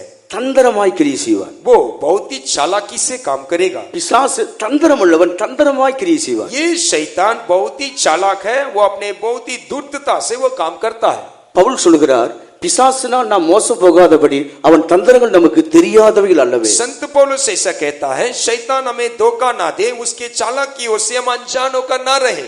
அதை 2 கொரிந்தியர் 2ஆம் அதிகாரத்துடைய 11ஆம் வசனத்திலிருந்து நாம் படிக்கலாம். आप उसके बारे में दूसरा कोरिन्थी 2:11 वचन में हम पढ़ सकते हैं. நீங்கள் யாருக்கு மன்னிக்கிறீர்களோ நான் அவளுக்கு மன்னிக்கிறேன். आप जिसको क्षमा करेंगे उसको मैं भी क्षमा करूंगा. நீங்க யாருக்கு மன்னிக்கலையோ அவர்களுக்கு நான் மன்னிக்கிறது இல்லை. आप जिसको क्षमा नहीं करेंगे मैं भी उनको क्षमा नहीं करूंगा. சில ஒழுங்குகள் பிரமாணங்கள் சபைக்கு உண்டு.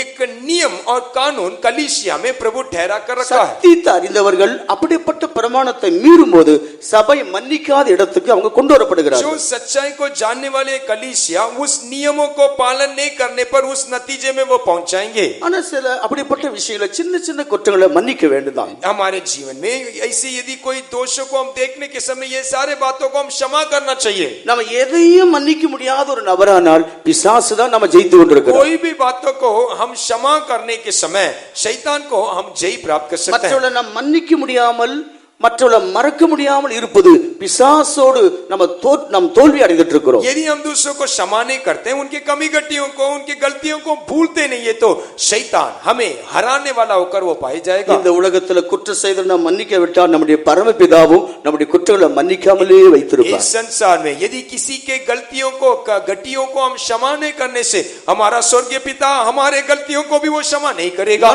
மனிதனுடைய தப்பிதங்களை மனப்பூர்வமா மன்னிக்க விட்டால் உங்கள் பரமபிதாவும் அப்படியே செய்வார். यदि मनुष्य की गलतियों को पूरे मन के साथ हम क्षमा नहीं करने पर हमारा स्वर्गीय पिता वैसे ही हमसे भी कर देगा. இதுதான் பவுல் எபேசியர் 6 அதிகாரம் 11 வசனத்தில் சொல்லும்போது इसके बारे में इफिसी की पत्रिका 6वां अध्याय के 11 वचन में संत पौलुस कहने से அவருடைய தந்திரங்களோடு எதிர்த்து நிற்கும்படி நாம் தேவனுடைய வல்லமை பெற்றுக்கொள்ள வேண்டும். उसकी हर एक चालाकियों को सामना करने के लिए परमेश्वर के सामर्थ से परिपूर्ण होकर हमें रहना है. கர்த்தருடைய வல்லமையிலும் சத்துவத்தில் நாம் பலனடைய வேண்டும். परमेश्वर के सामर्थ में हमें बलवंत होना चाहिए. பரிசுத்த ஆவியின் பலத்தில் உள்ளவர்களே அவருடைய தந்திரத்தை கண்டுபிடிக்க முடியும். जो कोई पवित्र आत्मा से भरपूर रहते हैं वही शैतान के हर एक युक्तियों को वो समझ सकते हैं. பிசாசு கொண்டிருக்கிற எல்லா தந்திரங்களையும் நாம் மேற்கொள்ள வேண்டும். शैतान के हर एक युक्तियों को हमें प्रबल करना होगा. தன் தந்திரத்தினால் தான் இயேசு கிறிஸ்துவை தோற்கடிக்க அவன் வந்தான். ये यीशु मसीह जो है शैतान जो है अपनी युक्तियों से यीशु मसीह को हराने के लिए वो आया.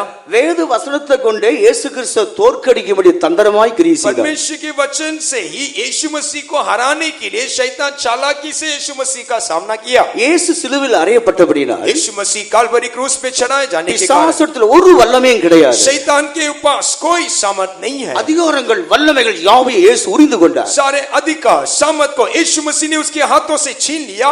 உரிந்து கொள்ளப்பட்ட அதிகாரம் வல்லமையும் எங்கே இருக்கிறது? ये सामर्थ और अधिकार जो उससे छीना गया है वो अभी कहाँ है? இயேசு சிலுவையில் வைத்து ஆணி அடித்தார். वो क्रूस में अपने कीनों से उसको झड़ दिया. இப்ப பிசாசுக்கு வல்லமை அதிகாரம் எங்கிருந்து உண்டாகிறது? अभी ये शैतान को ये अधिकार ये सामर्थ वो कहाँ से मिला? மனுஷனிடத்திலிருந்து தான் உண்டாகிறது. मनुष्य से ही उसको ये सामर्थ मिला है. அதாவது பிசாசு வல்லமையானது என்று சொல்லி ஒரு மனிதன் நினைத்துக் கொண்டால் அவனுடைய இருதயத்திற்கு நினைவை எடுத்துக்கொண்டுதான் அவன் வல்லமுள்ளவனாய் கிரியை செய்கிறான். यदि एक मनुष्य शैतान बहुत ही सामर्थ्य करके वो लेता है तो उसके मन के विचारों को शैतान लेगा और सामर्थ के साथ उसके सामने वो अपने आप को दिखाएगा. அவனுக்கு ஒன்றுமில்லை என்று மனிதன் விசுவாசித்தால் ஒன்று கிரியை செய்ய முடியும். यदि मनुष्य शैतान कुछ भी नहीं है करके विश्वास करने से वैसे ही अनुभव कर सकता है. ஏனென்றால் அவனிடத்தில் ஒன்றுமில்லை. क्योंकि उसके पास कुछ भी नहीं. அவன் ஒன்றுமில்லை. நாம் போனால் நடுங்குவான். वो कुछ भी नहीं है. यदि हम उसके पास जाने से वो तरतराएगा. தன் தந்திரத்தினால் நம்ம மேற்கொள்வான். वो चालाकी से ही हमें वो प्रबल करता है. ஒரு 30 ஆண்டுகளுக்கு முன்பாக நம்முடைய ஊழியர் ஒருவர் ஒரு பிசாசு பிடித்திருந்ததான ஆளுக்காக ஜெபிக்கும்படியாக அழைக்கப்பட்டிருந்தார். कुछ समय के पहले हमारा सेवक भाई जो है एक शैतान पकड़ा हुआ एक भाई के लिए प्रार्थना करने के लिए वो बुलाए गए थे. அது பயங்கரமான ஒரு வல்லமை. ये शैतान बहुत ही सामर्थी था.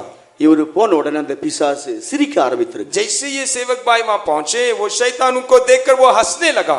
சிரித்து விட்டு மெதுவாக கேட்டதா, நீ என்ன விரட்ட வந்திருக்கிறியா? वो हंस के ये सेवक को देखकर भाई को देखकर ऐसे पूछी, क्या तू मुझे भगाने आया है? நீ எப்ப பிறந்த, நான் எப்ப இருந்து இருக்கிறேன்? तू कब पैदा हुआ और मैं कब से हूं, तू जानता है? நீ உன்னால என்ன விரட்ட முடியுமா? क्या तू मुझे भगा सकता है? அப்போது இவருக்கு ஒரு விதமான ஒரு யோசனை உண்டாகிறது. तुरंत इनके विचार में एक संकोच आ गया. वे विचार में डूब गए. ஆண்டவரிடத்தில் அவர் கேட்டிருக்கிறார். तुरंत वो परमेश्वर से पूछा, ஆண்டவரே நான் என்ன செய்யணும்? प्रभु मैं क्या करूं? கர்த்தர் சொன்னாரா, प्रभु ने ऐसे कहा, நீ உலகம் உண்டான பின்புதான் இருக்கிறாய், நான் உலக தோற்றத்துக்கு முன்னே இருக்கிறேன்னு சொல்லு. तुरंत प्रभु ने उसको ऐसे बोलने के लिए कहा, तूने तो संसार बनाने के बाद ही आया, मैं जगत के उत्पत्ति से पहले से मैं हूं. நம்முடைய ஊழியக்காரர் சொன்னாரா, நீ உலகம் உண்டானது முதல் கொண்டு இருக்குது உண்மைதான், ஆனா நான் உலக தோற்றத்துக்கு முன்னே தேவனுடைய மனதில் இருந்தேன்னு சொன்ன உடனே நீ என்ன ஜெயிச்சிட்டாயா, நான் போகிறேன் என்று அது போய்விட்டது. जब सेवक ने ऐसे बोला, तू तो ये संसार जब आरंभ हुआ तब से है, मैं तो जगत के उत्पत्ति से पहले से ही मैं हूं. जब ऐसे जवाब वो शैतान इनके मुंह से सुना, तुरंत वो कहा, तूने मुझे जय प्राप्त कर लिया. ऐसे बोलकर उसको छोड़कर பிசாசுக்கு வல்லமை இல்லை, தந்திரத்தினால் ஜெயெடுக்க பாப்பா. शैतान के लिए कोई सामर्थ नहीं, लेकिन वो अपने चालाकी से हमें प्रबल करता है. பிசாசுக்கு வல்லம் உண்டு என்பதை நாம் அறிக்கை செய்யக்கூடாது. शैतान के लिए सामर्थ है करके हमें इकरार नहीं करना. எப்பொழுது பிசாசிடத்தில் உனக்கு ஒன்றும் இல்லை என்று தான் நாம் சொல்ல வேண்டும். हरदम ऐसे हम इकरार करना चाहिए कि शैतान के पास कुछ भी नहीं. பிசாசுடைய வல்லமை அதிகாரத்தை என் தேவன் உரிந்து விட்டார் என்று தான் சொல்ல शैतान வேண்டும். के सामर्थ और अधिकार को यीशु मसीह ने उसके हाथ से छीन लिया करके हमें इकरार करना होगा. இயேசு மரித்து உயிரோடு எழுந்ததனால் பிசாசுடைய வல்லமையில் அதிகாரங்கள் யாவும் அடக்கி வைக்கப்பட்டது. यीशु मसीह मरकर जी उठने के कारण शैतान के सामर्थ और अधिकार को प्रभु यीशु मसीह ने अपने वश में कर दिया. மூன்றாவதாக பிசாசு நம்ம ஜெயிக்கும்படி ஏவி விடக்கூடியவன். और तीसरा शैतान हमें जय पाने के लिए वो उस्काया जाता है. ஒரு காரியத்தை செய்யும்படி ஏவி கொண்டே இருப்பார். कुछ बातों को करने के लिए शैतान हमें उस्काता है. அவன் ஏவிக்கொண்டே இருக்கக்கூடியவன். वो हमें उसकाता ही रहेगा. 1 நாளாகமம் 21ஆம் அதிகாரம் 1ஆம் வசனத்தில் வாசிக்கும் போது आप पहला इतिहास 21वां अध्याय के पहला वचन में पढ़ने से இஸ்ரவேலுக்கு விரோதமாக பிசாசு தாவீதுக்குள்ளே ஏவுகிறார். इस्राएल के विरोध में शैतान दाऊद को उस्काया. சில எண்ணங்களையும் ஏவுதலையும் சிந்தைகளையும் அவன் உண்டாக்கி கொண்டே இருப்பான். कुछ विचारों को कल्पनाओं को शैतान हमारे भीतर उत्पन्न करेगा. நமக்குள் உண்டாகிற எண்ணங்கள் ஏவுதல் எல்லாம் தேவனால் அங்கீகரிக்கப்பட்டதா என்பதை நிதானிக்க வேண்டும். हमारे भीतर रहने वाले विचार कल्पना ये सारे बातें प्रभु के ग्रहण योग्य है या नहीं करके हमें विचार करना होगा. அது எப்படிப்பட்டதுங்கிறதை நாம் பகுத்தறிய வேண்டும். वो कैसे है कर हमें जांचना होगा. இந்த பிசாசுடைய தந்திரங்களையும் வஞ்சங்களையும் அவன் ஏவுகிறதான வல்லமையிலும் நாம் மேற்கொண்டு ஜெயெடுக்க வேண்டுமானால் ये शैतान जो कुछ हमें उस्काता है हमारे कल्पनाओं के द्वारा हमें उस्काने वाले हरेकों के ऊपर यदि हम प्रबल करने पर சாட்சியின் வசனம் நம்முடைய கைகளில் இருக்க வேண்டும். हमारे हाथ में गवाह का वचन हमारे पास रहना चाहिए. ஆட்டுக்குட்டியோட ரத்தத்தை நாம் அறிக்கை செய்ய வேண்டும். लहू मेमने के लहू को हम इकरार करना चाहिए. சாட்சியின் வசனமும் ஆட்டுக்குட்டியோட ரத்தமும் பிசாசை அழிப்பதற்கு அவனை ஜெயமெடுப்பதற்கு நமக்கு உதவியாக இருக்கும். गवाह का वचन मेमने के लहू के द्वारा शैतान को जय पाने वाला हथियार होकर प्रभु ने हमारे हाथ में दिया है. இயேசுவின் ரத்தத்தை ஒவ்வொரு நாளும் நாம் விசுவாசித்து அறிக்கை செய்ய வேண்டும். मसीह के लहू को हरदम हम विश्वास करते हुए उसको इकरार करना இயேசுவின் चाहिए. ரத்தத்தை அறிக்கை செய்யும்போது பிசாசு நடுங்கும். जब यीशु मसीह के लहू को हम इकरार करेंगे शैतान थरथराएगा. இயேசுவின் ரத்தத்தை கண்டால் பிசாசுக்கு நடுக்கம் உண்டு, பயம் உண்டு. यीशु मसीह के लहू को हम शैतान देखने के समय वो थरथराता है. தேவனுடைய பிள்ளைகள் நாவினால் இயேசுவின் ரத்தத்தை ஒவ்வொரு நாளும் உச்சரிக்க வேண்டும். परमेश्वर के बच्चे हर दिन अपने जीभ से मसीह के लहू को इकरार करना चाहिए. ஒவ்வொரு நாளும் பிசாசை ஜெயிப்பதற்கேற்ற வசனங்களை நாம் அறிக்கை செய்ய வேண்டும். हर दिन शैतान को प्रबल करने वाले वो वचनों को हम इकरार करते हुए रहना है. அப்படியானால் பிசாசுடைய கிரியின் மேல் முற்றிலும் ஜெயித்த தேவன் நமக்கு தருவார். यदि वैसा है तो शैतान के हर एक क्रियाओं के ऊपर प्रभु हमें पूरी तरह से जय देगा. ரோமர் 16ஆம் அதிகாரம் 20ஆம் வசனத்திலே சாத்தானை சீக்கிரத்தில் உங்கள் கால்களின் கீழ் தேவன் நசுக்கி போடுவார். रोमे की पत्रिका 16 अध्याय के 20वें वचन में शैतान को शीघ्र ही तुम्हारे पैरों तले वो कुचल देगा. அவர் சமாதானத்தின் தேவன் தாமே சாத்தானை உங்கள் கால்களின் கீழே நசுக்கி போடுவார். शांति का परमेश्वर शीघ्र ही शैतान को तुम्हारे पैरों तले कुचल देगा. அந்த நாள் சீக்கிரமாய் நெருங்கி கொண்டிருக்கிறது. वो दिन बहुत ही निकट आ गया है. அடுத்த விஷயமாக நாம் மாம்சத்தை நாம் ஜெயிக்க வேண்டியுள்ளது என்று அறிகிறோம். अगला हम शरीर को जय पाना है करके हमें இந்த समझना. மாம்சத்தை ஜெயிக்கும்படி நமக்காக சிலுவை மரம் வைக்கப்பட்டிருக்கிறது. ये शरीर को जय पाने के लिए प्रभु ने हमारे लिए क्रूस का मृत्यु को ठहराया है. இந்த மாம்சத்திலே ஜெயெடுக்கும்படி இந்த மாம்சத்தை சிலுவையில் எப்பொழுது நாம் அறைந்து வைக்க ये வேண்டியவர்கள். शरीर को जय पाने के लिए हर दम ये शरीर को क्रूस के ऊपर चढ़ाते हुए हमें जीवन बिताना होगा. கலாத்தியர் 5ஆம் அதிகாரம் 24ஆம் வசனத்தை வாசிக்கும் போது गलाती की पत्रिका 5वां अध्याय के 24वें वचन को हम पढ़ने से கிறிஸ்துவினுடையவர்கள் தங்கள் மாம்சத்தையும் அதன் ஆசை இச்சைகளையும் சிலுவையில் அறைந்து जो வைத்திருக்கிறார்கள். मसीह के हैं वो अपने लालसाओं को अपने शरीर के आग्रहों को उन्होंने क्रूस पर चढ़ा दिया गया. இந்த மாம்சமானது கட்டப்பட்டிருந்தால் ஒன்று செய்ய முடியாது. यदि ये शरीर बांधा गया है तो वो कुछ नहीं कर सकता. கிறிஸ்துவுடனே கூட இது சிலுவையிலே கட்டி வைக்கப்பட வேண்டும். हम मसीह के साथ क्रूस पर चढ़ाए जाना चाहिए. மாம்சத்தின் கிரிகள் வெளியரங்கமாக இருக்கிறது. शरीर के काम तो वो प्रकट है. அதுக்கு முன்ன வசனம் நாம் தெளிவாக அதை விளங்கிக் கொள்கிறோம். उसके आगे ऊपर के वचनों में स्पष्ट रीति से इन बातों को हम जान सकते हैं. இந்த கிரிகள் ஒன்றும் இந்த சரீரத்தில் வெளிப்படாமல் இந்த சரீரம் சிலுவையிலே அறையப்பட்டிருக்க வேண்டும். ये सारे काम ये शरीर में प्रकट हुए बिना ये शरीर क्रूस पर चढ़ाया होकर रहना चाहिए. இந்த சரீரம் சிலுவையில் அறையப்பட்டிருந்தால் ஏற்கனவே சொல்லப்பட்ட 19ஆம் வசனத்தில் சொல்லப்பட்ட கிரியை இதல கிரியை செய்யாது மாம்சத்தின் மேல் நமக்கு ஜெயம் உண்டாகும். यदि ये शरीर क्रूस पर चढ़ाया गया हुआ है तो 19वें वचन में कहा गया हुआ शरीर के काम हमारे भीतर प्रकट नहीं होगा, वो हमें प्रबल नहीं करेगा. மாம்சமானது தேவனுக்கென்று அது வேறு பிரிக்கப்பட வேண்டும். ये शरीर परमेश्वर के लिए वो अलग किया जाना चाहिए. நீங்கள் மாம்சத்தின்படி நடந்தால் அழிவீர்கள். यदि आप शरीर के अनुसार दिन काटोगे तो मरोगे. ஆண்டவருக்கு மகிமை உண்டாகட்டும். प्रभु की महिमा हो. மாத்திரமல்ல இந்த பாவத்தின் மேல் கூட நமக்கு ஒரு ஜெயம் தேவைதான். इतना ही नहीं पाप के ऊपर भी हमें जीवंत होना चाहिए. பாவத்துக்கு கூட நம்ம எதிர்த்து நின்று போராட வேண்டியதாக இருக்கிறோம். पाप को भी सामना करके हमें संघर्ष करना है. பாவம் நம்முடைய சரீரத்தை விட்டு போயிருந்தாலும் यदि पाप हमारे शरीर को छोड़ने पर भी நம்முடைய இருதயத்தை விட்டு மனதை விட்டு போகாமல் போராடி கொண்டே இருக்கும். वो हमारे हृदय में और हमारे मन में वो पाप हमारे साथ संघर्ष करता ही रहेगा. எபிரெயர் 12:4 வாசிக்கும் போது इब्रानी की पत्रिका 12वां अध्याय के 4वां वचन को पढ़ने से நீங்கள் இரத்த சிந்தப்படத்தக்கதாக பாவத்தோடு இன்னும் எதிர்த்து நிற்கவில்லையே. लहू बहाने के योग्य पाप के साथ तुमने संघर्ष नहीं किया. நாம் மனம் திரும்பி ஞானஸ்நானம் பெற்று சரீரத்தில் பாவம் செய்யாவிட்டாலோ, हम मन फिराकर पानी के बपतिस्मा लेने के बाद हम पाप शरीर के तौर से नहीं करने पर भी மனதளவுல போராடுகிற பாவத்தின் வல்லம் இருக்கிறது. हमारे मन के भीतर पाप संघर्ष करता रहेगा. இதயத்தில் போராடுகிற பாவ சிந்தைகள் எண்ணங்கள் இருக்கிறது. हमारे हृदय में लड़ाई करने वाले पाप का विचार पाया जाएगा. அப்ப முற்றிலுமாக ஆவி ஆத்மா சரீரத்தில் முழுவதும் பூர்ண பரிசுத்தம் உண்டாகும்படி हमारे आत्मा प्राण शरीर में संपूर्ण पवित्रता प्राप्त करने के लिए ரத்த சிந்தப்படத்தக்கதாக இந்த பாவத்தின் வல்லமையோடு எதிர்த்து நின்று போராட வேண்டியது அவசியம். लहू बहाने के योग्य इस पाप को सामना करते हुए हमें लड़ाई करना होगा.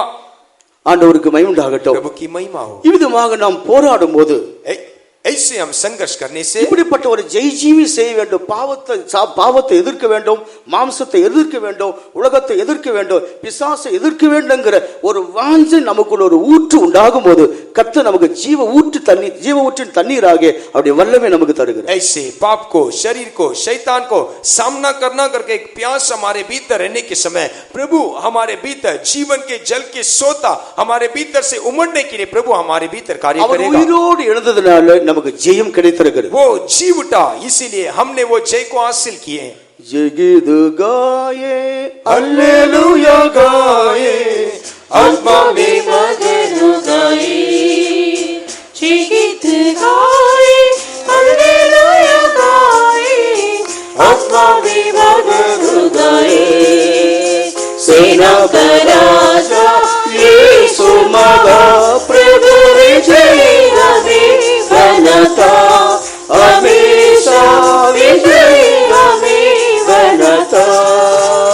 जय गीत गाए हालेलुया गाए, आत्मा में मगन गाए. जय गीत गाए हालेलुया गाए, आत्मा में मगन गाए.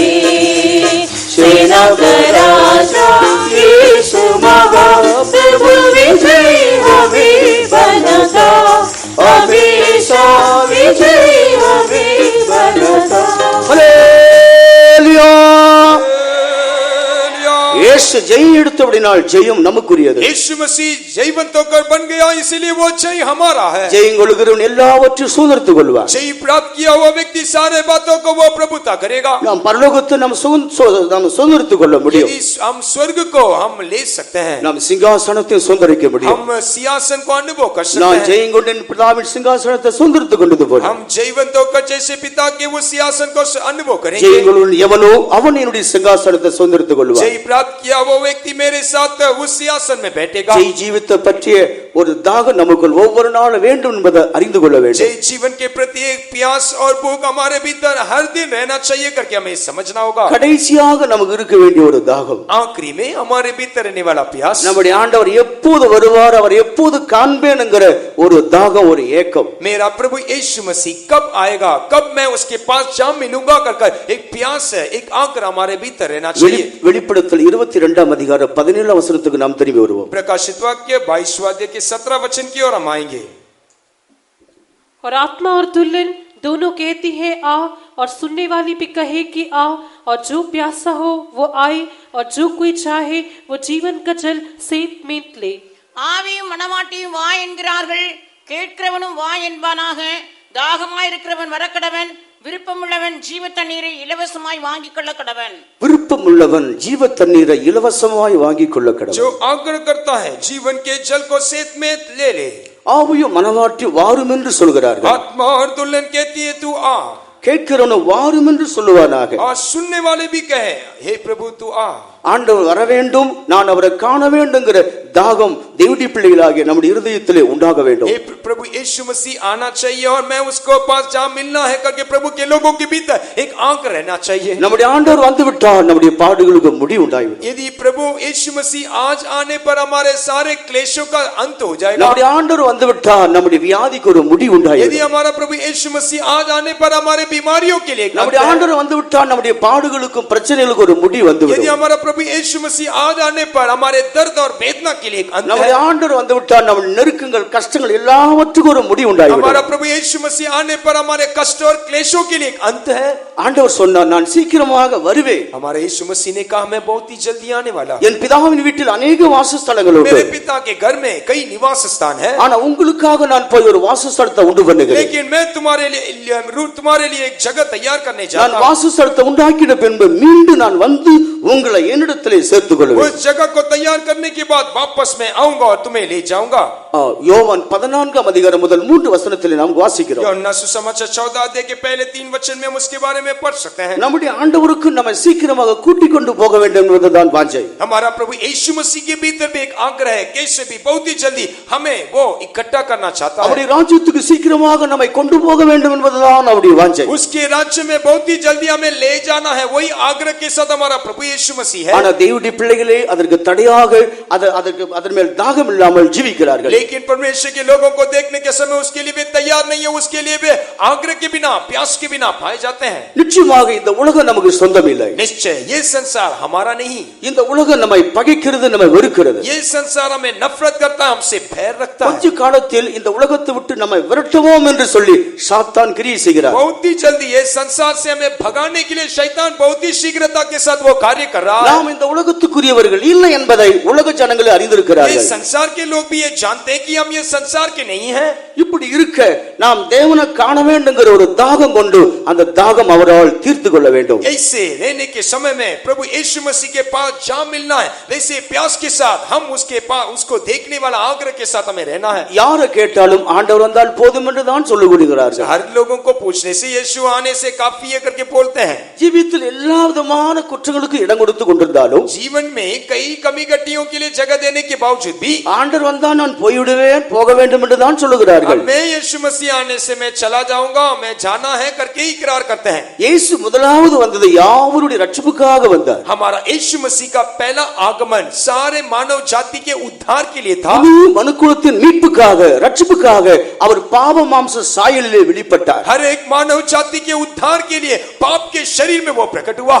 ஆனா இரண்டாவது முறை அவர் வருவதோ வெளிப்படுவதோ, लेकिन दूसरे बार प्रभु यीशु मसीह का प्रकट होना किस लिए है? பாவம் செய்தவர்களுக்காக அல்ல, वो पापियों के लिए नहीं, பாவம் செய்தவர்களுக்காக அல்ல, பாவம் இல்லாமல் தன்னை காத்து கொண்டிருக்கிறவர்களுக்காக வரப்போகிறார். वो पाप रहित जो कोई उसके लिए इंतजार करता है उसके लिए यीशु मसीह आने वाला है।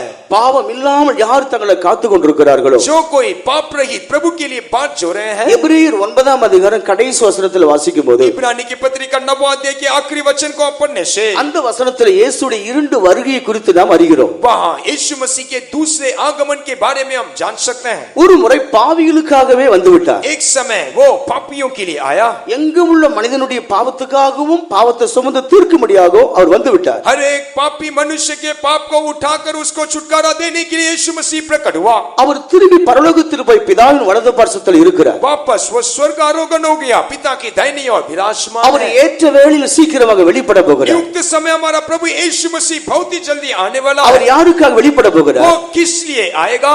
பாவம் இல்லாமல் தங்களை காத்து கொண்டிருக்கிற பரிசுத்தவான்களுக்காக வெளிப்பட போகிறார். पाप रहित पवित्र संतों के लिए वो बहुत ही जल्दी प्रकट होने वाला நம்முடைய है। ஆவி ஆத்துமா சரீரத்திலே பாவம் ஆளுகை செய்யாமல், हमारे आत्मा प्राण शरीर में पाप राज्य किए बिना, பாவத்துக்கு இடம் கொடாமல், पाप हमारे भीतर रहने बिना, பரிசுத்தமாக இந்த சரீர பாண்டத்தை கையாண்டு ஜீவிக்கிற பரிசுத்தவான்களுக்காக அவர் சீக்கிரம் வரப்போகிறார். इस शरीर में रहने के समय पवित्र जीवन बिताने वाले संतों के लिए हमारा प्रभु यीशु मसीह आने वाला है। பரிசுத்தத்திலே பூர்ணமாக்கப்பட்ட பரிசுத்தவான்களை கூட்டும்படியாக அவர் வரப்போகிறார். पवित्र जीवन में सिद्ध प्राप्त किए हुए संतों को लेने के लिए हमारे यीशु मसीह आ रहा है। இதே பவுல் எபிரேயர் 12 அதிகாரம் 14 வசனத்தில் எழுதும்போது, यही बातों को संत पौलुस इब्रानी की पत्रिका 12 अध्याय के 14 वचन में लिखी है, யாவரோடு சமாதானமுள்ளவர்களாக இருங்கள், सबके साथ मेल रखिए, யாவரோடு சமாதானமுள்ளவர்களாகவும் பரிசுத்தமுள்ளவர்களாக இருக்க நாடுங்கள். सारे लोगों से मेल रखना और पवित्रता को खोजी रहना। பரிசுத்தம் இல்லாமல் ஒருவனும் கர்த்தரை தரிசிப்பதில்லையே. पवित्रता के बिना प्रभु को कोई कदापि देख नहीं सकता। இந்த சமாதானத்துக்கு பரிசுத்தத்துக்கு சம்பந்தம் இருக்கிறது. ये मेल और पवित्रता के लिए एक जोड़ है। சமாதானமா ஜீவிக்க முடியாதவங்க பரிசுத்தப்பட முடியாது. यदि मेल के साथ आप नई जीवन बिताने से आप पवित्र नहीं हो सकते. நம்ம பரிசுத்தப்பட வேண்டுமானால் யாவரோடு சமாதானத்துக்கு கை கலக்க வேண்டும். यदि आप पवित्र किया जाना है तो सबके साथ आपका मेल रहना होगा. சமாதானம் இல்லாவிட்டால் யுத்தம் நடந்து கொண்டே இருந்தால் ஆலயம் கட்டப்பட முடியாது. यदि युद्ध है तो शांति नहीं है तो मंदिर बांधा नहीं जा सकता. சாலமோனை பார்க்கிலும் ஆலயத்தை பற்றி ஒரு வாஞ்சை உள்ள மனிதன் தான் தாவீது. आप सुलेमान से बढ़कर मंदिर के बारे में आग्रह और दर्शन दाऊद राजा के लिए था. ஆனால் ஆண்டவர் அவன் ஆலயத்தை கட்ட விடவில்லை. लेकिन प्रभु ने उसको मंदिर बांधने का अनुमति नहीं दिया. அவன் காலத்தில் சமாதானம் கிடையாது. क्योंकि उसके समय में शांति नहीं. எங்கு ரத்த சிந்துகிற மனிதனா இருந்தான். हर जगह में लहू बहाने वाला पुरुष होकर वो पाया அவன் ஆலயத்தை கட்டி எழுப்பிக் கொள்ள முடியவில்லை. वो परमेश्वर की मंदिर को बांध नहीं पाया. தேவனுடைய பிள்ளை எங்க போனாலும் பிரச்சனையா, परमेश्वर के लोग जहां भी जाते हैं समस्या, யாரோடு பிரச்சனையா, सबके साथ समस्या, யாரோடு சமாதானம் இல்லையா, किसी के साथ मेल नहीं है. நம்முடைய ஜீவியமாகிய பரிசுத்தம் அங்கே கட்டி எழுப்பப்பட முடியாது. हमारा जीवन जो पवित्र होकर वहां बांधा नहीं जा सकता. நம்ம எவ்வளவுக்கு எவ்வளவு சமாதானத்தை நாட முடியுமோ விட்டு கொடுக்க வேண்டும். हम जहां जितना अधिक हो सकता है मेल रहने के लिए, मेल मिलाप के लिए हम जगह देना चाहिए. எப்படி ஆகிலும் சமாதானப்பட்டு பரிசுத்தமாக்கப்பட்டு உலகத்தொட்டு ஓட பறந்து போக வேண்டும். कैसे भी मेल मिलाप के साथ, शांति के साथ इस संसार को छोड़कर हमें उड़ना होगा. அதற்காகவே இயேசுவின் ரத்தம் சிந்தப்பட்டிருக்கிறது. इसी के लिए हमारे यीशु मसीह का लहू बहाया गया நம்ம है. பரிசுத்தமாக்கும்படி இயேசுவின் ரத்தம் கொடுக்கப்பட்டிருக்கிறது. हमें हमारे पवित्रता के लिए मसीह का लहू उंडेला गया है. நம்ம பரிசுத்தப்படுத்தும்படி உபதேசங்கள் சத்தியங்கள் தரப்பட்டிருக்கிறது. हमें हमारा पवित्रता के लिए उपदेश और सच्चाई நம்ம सौंपा गया है. பரிசுத்தமாக்கும்படி ஆவியானவர் நமக்குள்ளே வாசம் பண்ணி हमें கொண்டிருக்கிறார். पवित्र करने के लिए पवित्र आत्मा हमारे भीतर वास करता है. ஆவியாத்மா பரிசுத்தமாகும்படி हमारा आत्मा प्राण शरीर पवित्र होने के लिए முற்றிலுமாக நாம் தாகம் கொள்ள வேண்டும். हम पूरी रीति से हमारे जीवन को प्रभु के सूर्य में समर्पण करना. கர்த்தரை சந்திப்பதற்கு ஏற்ற தாகத்தை நம்மிலே கொண்டு அவரை சந்திக்க வேண்டும். प्रभु को मुलाकात करने वाला प्यास के साथ हम प्रभु को मुलाकात करना चाहिए. அதைத்தான் பவுல் சொல்லுகிறார், பூர்ண பரிசுத்தத்தை நீங்கள் அடைய வேண்டும். इसीलिए संत पौलुस ऐसे कहता है वो पूरे सिद्धता को हम प्राप्त करना है. 2 கொரிந்தியர் 7 அதிகாரம் முதல் 3 வசனத்தில் வாசிக்கும்போது दूसरा कोरिन्थी 7वां अध्याय के पहला 3 वचन को पढ़ने से தேவ பயத்தோடு கூட கர்த்தருக்கு பயப்படுற பயத்தோடு கூட பரிசுத்தம் அதுல பூர்ணமாக்கி கொள்ளுங்க. परमेश्वर को डरते हुए कांपते हुए पवित्रता को हमें सिद्ध करना होगा. நம்ம அன்பினாலும் விசுவாசத்தினாலும் தேவ சித்தத்தினாலும் பரிசுத்தத்தினாலும் பூர்ணப்பட வேண்டும். हम प्रेम से, विश्वास से परमेश्वर की मर्जी को पूरा करते हुए उसके पवित्रता में हम सिद्ध होना चाहिए. அதற்கு தேவ பயத்தோடு தான் நாம் இதை நாம் பூர்ணப்படுத்திக் கொள்ள முடியும். उसके लिए हमारे भीतर परमेश्वर का डर होना चाहिए जिसके द्वारा हम उसको सिद्ध कर सकते हैं. பாவத்தை தொடாமல் தேவ பயம் நாம் கொண்டிருக்க வேண்டும். वो पाप को छुए बिना परमेश्वर का डर हमारे भीतर पाया जाना चाहिए. யோசேப்புக்குள் தேவ பயம் இருந்தது. यूसुफ के भीतर परमेश्वर का डर था. பாவத்தை நெருங்கினது. वो पाप उसका निकट आ रहा था. பாவம் அவனை வந்து தொட்டது. वो पाप उसको स्पर्श किया. ஆனால் அவன் பாவத்தை தொடவில்லை. लेकिन उसने पाप को स्पर्श नहीं किया. அவன் பாவத்தை விட்டு விலகி ஓடுகிறான். वो पाप को छोड़कर वो दूर भाग गया. தேவ பயம் மாத்திரமே பாவத்திலிருந்து நாம் தப்புவதற்கு நமக்கு உதவி செய்ய முடியும். केवल परमेश्वर का डर हमें पाप को छोड़कर भागने के लिए हमें सहायता करेगा. நான் பரிசுத்தரா இருக்கிறது போல நீங்களும் பரிசுத்தரா இருங்கள். जैसे मैं पवित्र हूँ तुम भी पवित्र रहो. அவர் பரிசுத்தர், நீங்களுடைய நடக்கையெல்லாம் பரிசுத்தரா இருங்கள். जैसे वो पवित्र है हमारे सारे चाल चलन में हम पवित्र होकर रहना है. ஆகையால் ஆண்டவரை சந்திக்க முடியாத தாகம் கொண்டு நம்மை பரிசுத்தமாக்கிக் கொள்ள வேண்டும். इसीलिए हम प्रभु को मुलाकात करने के लिए हमारे भीतर प्यास के साथ पवित्रता को हम अनुकरण करना चाहिए. இப்படி ஜீவிக்கிற ஒரு கூட்ட பரிசுத்தவான்களுக்காக ऐसे पवित्र जीवन बिताने वाले संतों के लिए அவர் ஆண்டவர் சீக்கிரமாக வரப்போகிறார். हमारा प्रभु यीशु मसीह बहुत ही जल्दी आने वाला है. அவர் வரும்போது எப்படி வரப்போகிறார்? वो आने के समय वो कैसे आएगा அதை குறித்து 2 நிருபங்களிலும் தெளிவாக நாம் படிக்கிறோம். उसके बारे में आप 2 नियमों में बहुत ही पत्रिका में स्पष्ट रीति से देख सकते हैं. 1 கொரிந்தியர் 15 அதிகாரம் 51 இருந்து 54 வசனம் உள்ள வசனம் படிக்கும்போது आप पहला कोरिन्थी 51वां अध्याय के 51 से 54वां वचन को पढ़ने से நான் உங்களுக்கு ஒரு ரகசியத்தை சொல்லுகிறேன். मैं तुम्हारे लिए एक भेद की बातों को நாம் कहता எல்லோரும் हूं. நித்திரை அடைவதில்லை. हम सोने नहीं वाले हैं. தேவ எக்காலம் தொனிக்கும். जब तुरी फूका जाएगा அப்பொழுது மரித்தவர்கள் உயிரோடு எழும்புவார்கள். तब मरे हुए जी उठेंगे. நாமும் மறுரூபமாக்கப்படுவோம். हम भी रूपांतर होंगे. அதாவது அழிவுள்ளது அழியாமையும் சாவுக்கு ஏதுவான சாவாமையும் தரித்துக் கொள்ள வேண்டும். नाशवान अविनाशी को पहन लेगा. இங்கே ரெண்டு விதமான கூட்டத்தை கவனிக்கிறோம். यहाँ दो झुंड के लोगों को देख सकते हैं. எக்காலம் துணிக்கும் போது ஒன்று அழிவில்லாத மரித்த பரிசுத்தவான்கள் ஒரு சனப்புறுதல் எழுதியிருக்கிறார்கள். दूरी फूका जाएगा तब मरे हुए संत जो है वो मुर्दों से वे जी उठेंगे. அந்த எக்காலம் துணிக்கும் பொழுது ஒரு நிமிடம் ஆகிறது மறுரூபமாக்கப்படுவதற்கு உயிருள்ள பரிசுத்தவான்களுக்கு. उस रूपांतर के साथ जी उठने के समय एक ही क्षण में जीने वाले संत लोग वो रूपांतर हो जाएंगे. அவங்க இந்த சரீரம் ரெண்டு படியை கடந்து போக வேண்டும். ये शरीर दो भागों को वो पार करना चाहिए.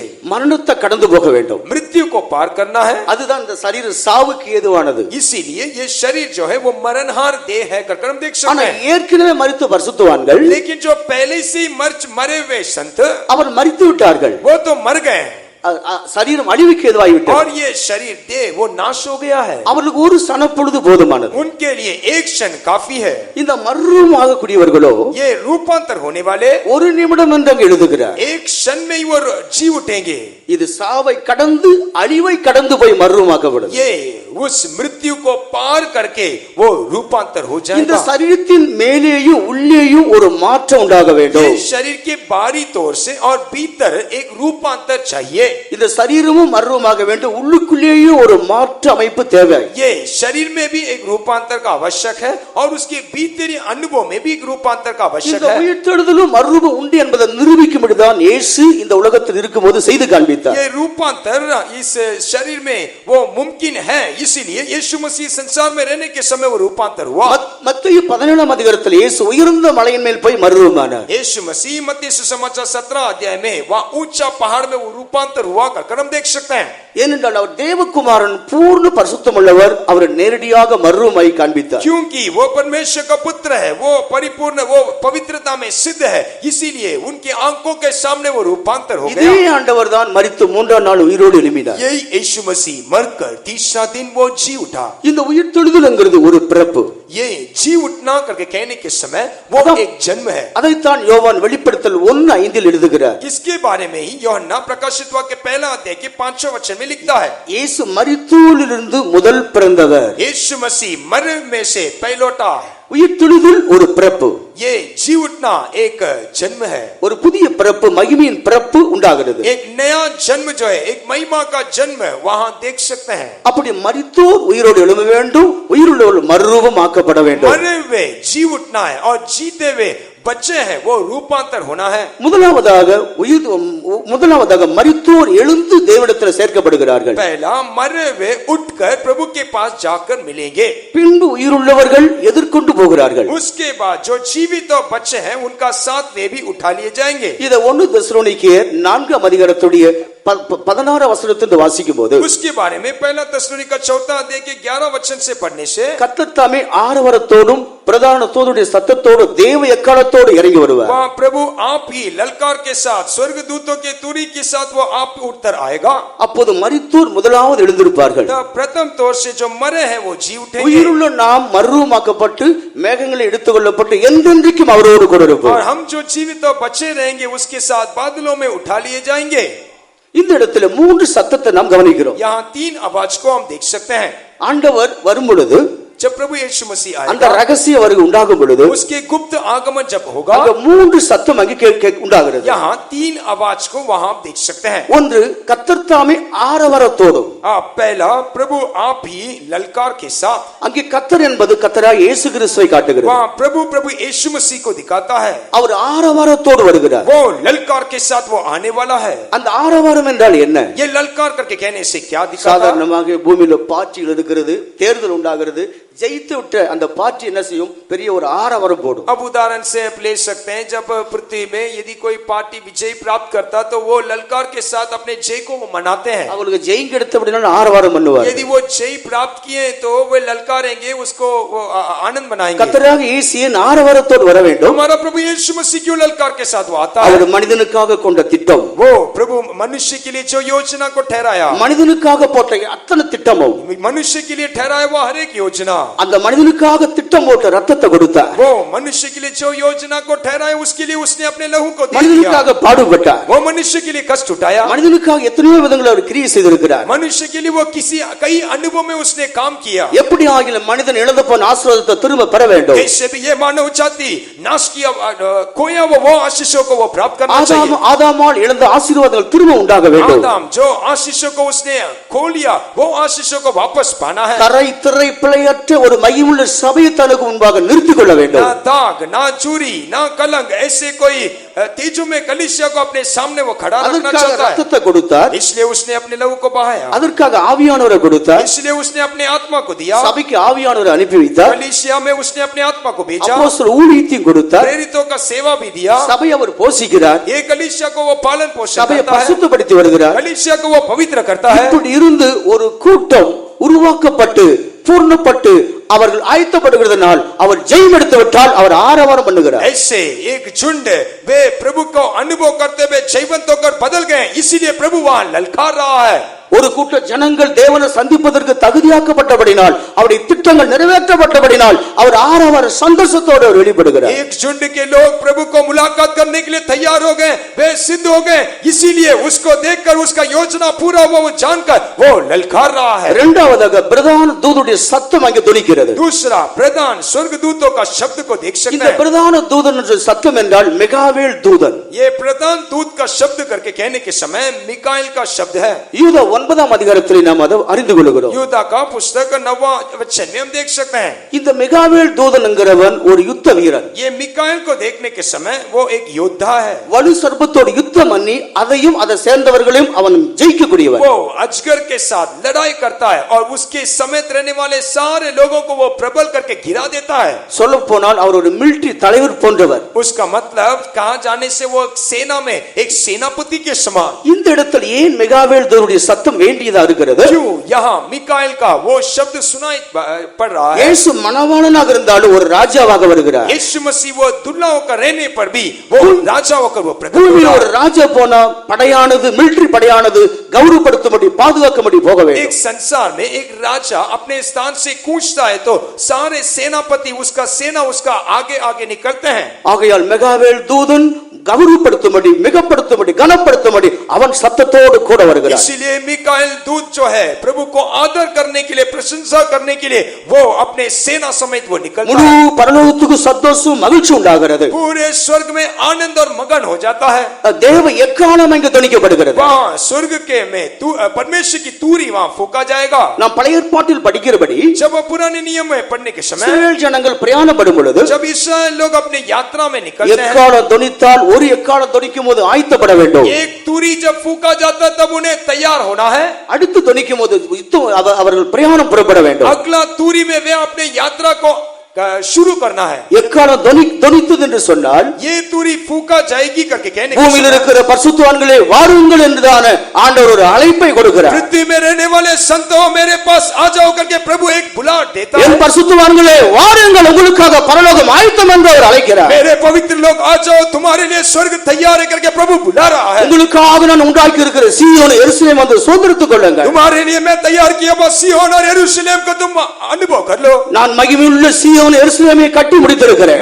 मैं तेजो में सिय्योन और यरूशलेम को मैंने बना चुका हूं. உங்களுக்குள்ள ராஜ்யம் ஆயத்தம் வாருங்கள் என்று ஆண்டவர் அழைக்கிறார். तुम्हारे लिए एक राज्य तैयार है तुम उसको अनुभव करो करके प्रभु ஆண்டவர் நாம் அழைக்கிறதான நாட்கள் நெருங்கி கொண்டிருக்கிறது. प्रभु हमें बुलाने वाला वो दिन बहुत ही निकट आ गया है. இந்த சரீரம் மறுரூபத்துக்கு சாத்தியம் என்று நம்மில் பலருக்கு சந்தேகம் உண்டு. ये शरीर रूपांतर हो सकता है क्या करके हम शक இது संदेह कर எப்படி सकते हैं. நடக்கும் என்று பலர் யோசிக்கிறார்கள். कई लोग ऐसे सोचते हैं ये कैसा मुमकिन है. அதற்கு சுருக்கமாக ரெண்டு காரியத்தை சொல்லி நான் கூட்டத்தை முடிக்கிறேன். उसके लिए शमशीद में दो बातों को मैं आपके सामने रखकर मैं अपने सभा को समाप्त करना அந்த चाहता இரண்டு हूं. காரியங்களை சொல்லி வார்த்தையை நான் முடிக்கிறேன். ये दो बातों को कहकर मैं अपने इस वचन को இந்த समाप्त करता हूं. மறுரூபத்தின் போது நடக்கிற சம்பவம் என்ன? ये रूपांतर के समय हमारे शरीर में क्या होगा? இந்த சரீரத்தை மறுரூபப்படுத்தும்படி தேவன் என்ன செய்ய இருக்கிறார்? ये शरीर को रूपांतर करने के लिए प्रभु क्या कर रहा है? ஒன்று இந்த மறுரூபமாக வேண்டிய நேரத்தில் ஒரு வித்தியாசமான கிருபை நமக்கு தரப்பட போகிறது. एक तरफ से रूपांतर होने वाले समय में प्रभु हमारे भीतर एक विशेष अनुग्रह को दे रहा है। 1 பேதுரு 1:13 நான் வரும்பொழுது पहला पत्रस पहला अध्याय के 13 वचन को पढ़ने से இயேசு கிறிஸ்து வெளிப்படும் போது அளிக்கப்படும் கிருபையின் மேல் பூரண நம்பிக்கையுள்ளவர்களாக இருங்கள். यीशु मसीह प्रकट होने के समय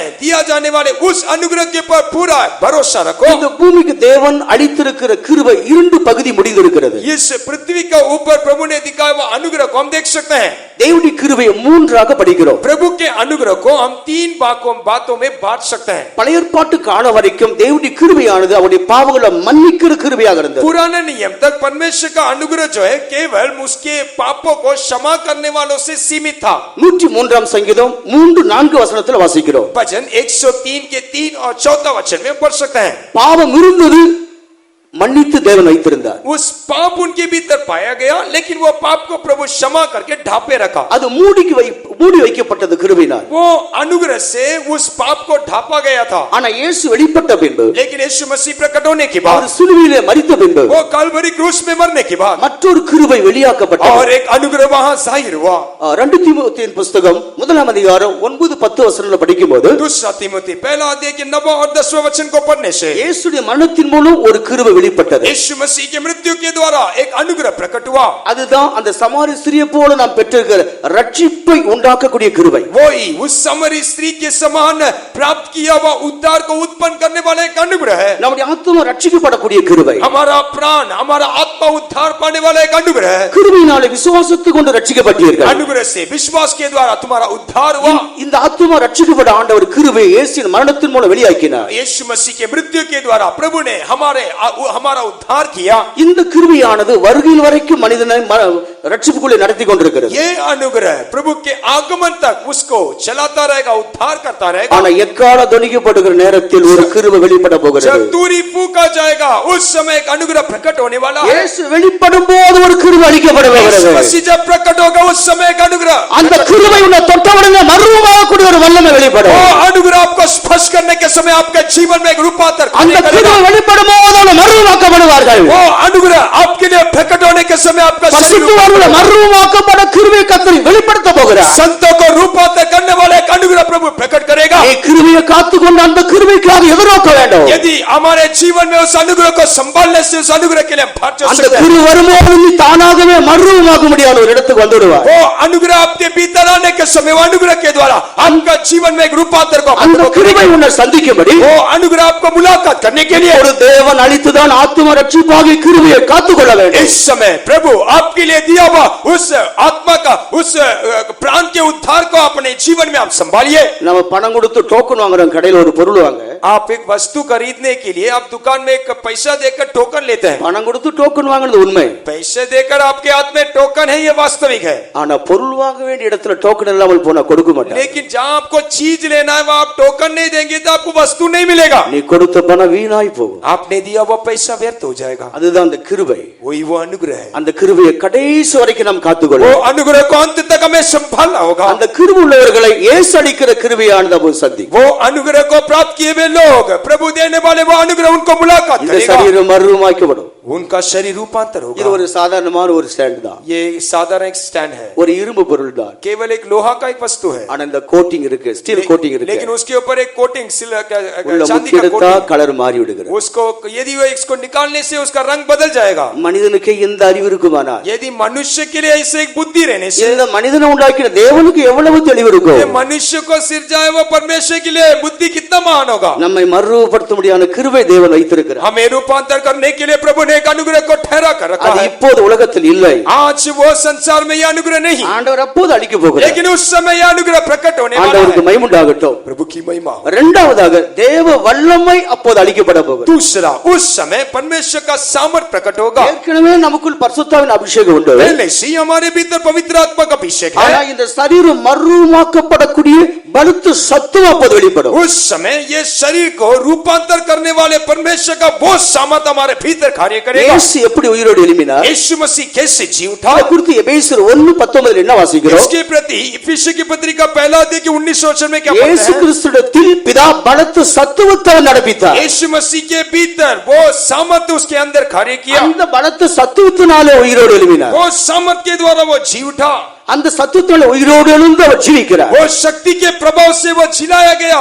அந்த சத்துவத்தை தான் தேவன் வருகின் போது பூர்ணமாக்கப்பட்ட சபைக்கு தரப்போகிறார். वो शक्ति के प्रभाव को ही उसके आगमन के समय में सिद्ध पाया हुआ कलीसिया को प्रभु दे रहा இதை है. நீங்கள் தெளிவாக அறியும்படி பிலிப்பியர் 3 அதிகாரம் 21 वचனத்தை வாசிக்கும் போது इसको हम स्पष्टति से समझने के लिए फिलिपियों की पत्री का 3 अध्याय के 21वें वचन में पढ़ने அவர் से எல்லாவற்றையும் கீழ்ப்படித்துக் கொள்ளத்தக்கதாக ये सारे बातों को हम प्रबल करने के लिए தமது வல்லமையுள்ள செயலின்படியே उसके सामर्थ के अनुसार நம்முடைய அற்பமான சரீரத்தை மறுரூபப்படுத்துவார். हमारे ये दीनहीन शरीर का रूपांतर करेगा. அந்த எக்காலம் தவிக்கும் பொழுது वो तुरी जब फूंका जाएगा, இயேசு ஆரவாரத்தோடு வருகிற அந்த நேரத்தில் यीशु मसीह जब ललकार के साथ आएगा, வல்லமுள்ளதான ஒரு கிருபையும் நம்ம மறுரூபப்படுத்துவதான சத்துவத்தின் வல்லமையோடு அளிக்கப்படுகிறது. एक सामर्थ्य अनुग्रह में रूपांतर करने वाले ये का अनुग्रह सामर्थ हमारे அந்த கிருபையும் அந்த வல்லமை நாம் நம்பி ஜீவிக்க வேண்டும். वो अनुग्रह वो सामर्थ के ऊपर भरोसा நாம் रखते हुए பலவீனமான மனிதர்கள் தான். हम कमजोर व्यक्ति हैं, நம்முடைய பலவீனங்களை மாற்றக்கூடிய लेकिन हमारे कमजोरी को நம்ம दूर करने மறுரூபப்படுத்தக்கூடிய वाला, हमारे जीवन को रूपांतर करने वाला, உயிர்ப்பிக்கக்கூடிய ஒரு கிருபை ஆண்டவர் அளிக்க போகிறார். हमें चिल्लाने वाला एक अनुग्रह प्रभु देने वाला है. அப்படி எடுத்துக்கொள்ளப்பட்டு जब वैसे हम उठाए जाते हैं, விசுவாசிகள் பூர்ணமாக்கப்பட்ட விசுவாசிகள் புது எருசலேமுக்குள்ளே கொண்டு போகப்படுகிறார்கள். सिद्ध प्राप्त किए हुए विश्वासी लोग नए यरूशलेम में जा पहुंचाएंगे. அதில் ஒரு கூட்ட ஊழியர்கள் சியோனுக்கு என்று கொண்டு போகப்படுகிறார்கள். उसके बीच में रहने वाले एक झुंड सेवक सिय्योन में पहुंचाए गए. எருசலேமிலே கிறிஸ்து வாசமாக எருசலேமிலே கிறிஸ்து பிரகாசிக்கிறார். यीशु मसीह यरूशलेम में प्रकाशमान होगा, ஆனா சியோனில் இருக்கிற பிதாவின் முகத்தை தரிசிக்கிறார்கள். लेकिन सिय्योन में रहने वाले पिता के मुख को वो देखेंगे. அவர்கள் நெற்றியிலே தேவநாமம் தரிவிக்கப்பட்டிருக்கிறது. उनके माथे पर पिता का नाम लिखा होगा, அவர் வாயிலே கபடம் இல்லை. उनके होठों में उनके मुंह में அவர் कोई कपट ஆட்டுக்குட்டியான नहीं. எங்கே போனாலும் அவரை பின்பற்றி போனவர்கள். जहां कहीं जाता है उसके पीछे वो हो लेते हैं. ஸ்திரீகளால் கரைப்படாதவர்கள், वो स्त्रियों से अशुद्ध नहीं किए, உலகத்தால் கரைப்படாதவர்கள், संसार से अशुद्ध नहीं हुए. அவள் எங்கே போய் சேருகிறார்கள்? वे कहां जाकर पहुंचते हैं? சியோனிலே தேவ சமூகத்திலே சேருகிறார்கள். सिय्योन में प्रभु के सम्मुख में वे जा पहुंचेंगे. 22:1 வாசிக்கும் பொழுது प्रकाशित वाक्य 22वें अध्याय में देखने के समय பிதாவும் ஆட்டுக்குட்டியானவர் இருக்கிறதான சிங்காசனத்தில் இருந்து पिता और मेमने के उस सिंहासन में ஒரு பளிங்கு போன்ற சுத்தமான ஜீவ தண்ணீருள்ள நதி புறப்பட்டு வருகிறது. वहां नदी के समान बेलों के समान चमकने वाला एक नदी वहां से निकलता அங்கே है. அவர்கள் வாசம் பண்ணுகிறார்கள். वहां वो वास करेंगे. இது நித்திய ஜீவா ஊறுகிற ஜீவ ஊற்றாருகிறது. नित्य नित्य वो सोता वहां से उमड़ता தேவன் रहेगा. நமக்கு தந்திருக்கிற பாக்கியம் பெரியது. क्या लोग प्रभु के लोग हमारे लिए प्रभु ने दिया அந்த वो भाग्य பாக்கியத்துக்கு कितना நம்ம महान கர்த்தர் है. ஆயத்தப்படுத்துவார். उसके लिए प्रभु हमें तैयार करे. கர்த்தர் நம்மை ஆசீர்வதிப்பார். प्रभु हमें आशीष करे. आसमान में तरह की आवाज जब सुनेंगे, पृथ्वी का डेरा छोड़कर उड़ जाएंगे. आसमान में तरह की आवाज जब सुनेंगे, पृथ्वी का डेरा छोड़कर उड़ जाएंगे. नित्य भवन में सदा रहेंगे, सूरज की सुबह हम चमकेंगे. नित्य भवन में सदा रहेंगे, सूरज की सुबह हम चमकेंगे. आजा प्रेमी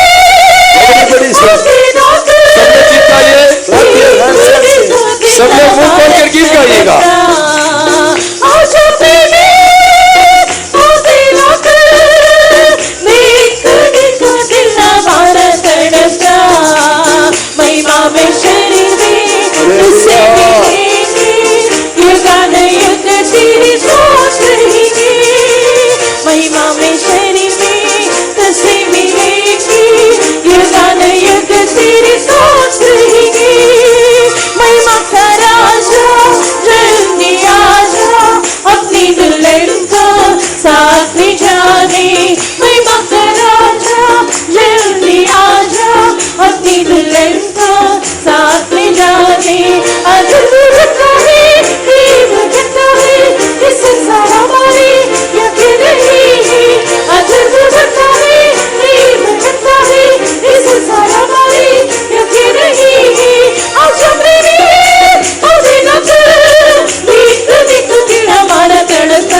महिमा में शरीर में तुझसे मिलेंगे, ये गाने युग तेरे साथ रहेंगे। महिमा में शरीर में तुझसे मिलेंगे, ये गाने युग तेरे साथ रहेंगे। महिमा में शरीर में तुझसे मिलेंगे, ये गाने युग तेरे साथ रहेंगे। महिमा में शरीर में तुझसे मिलेंगे, ये गाने युग तेरे साथ रहेंगे।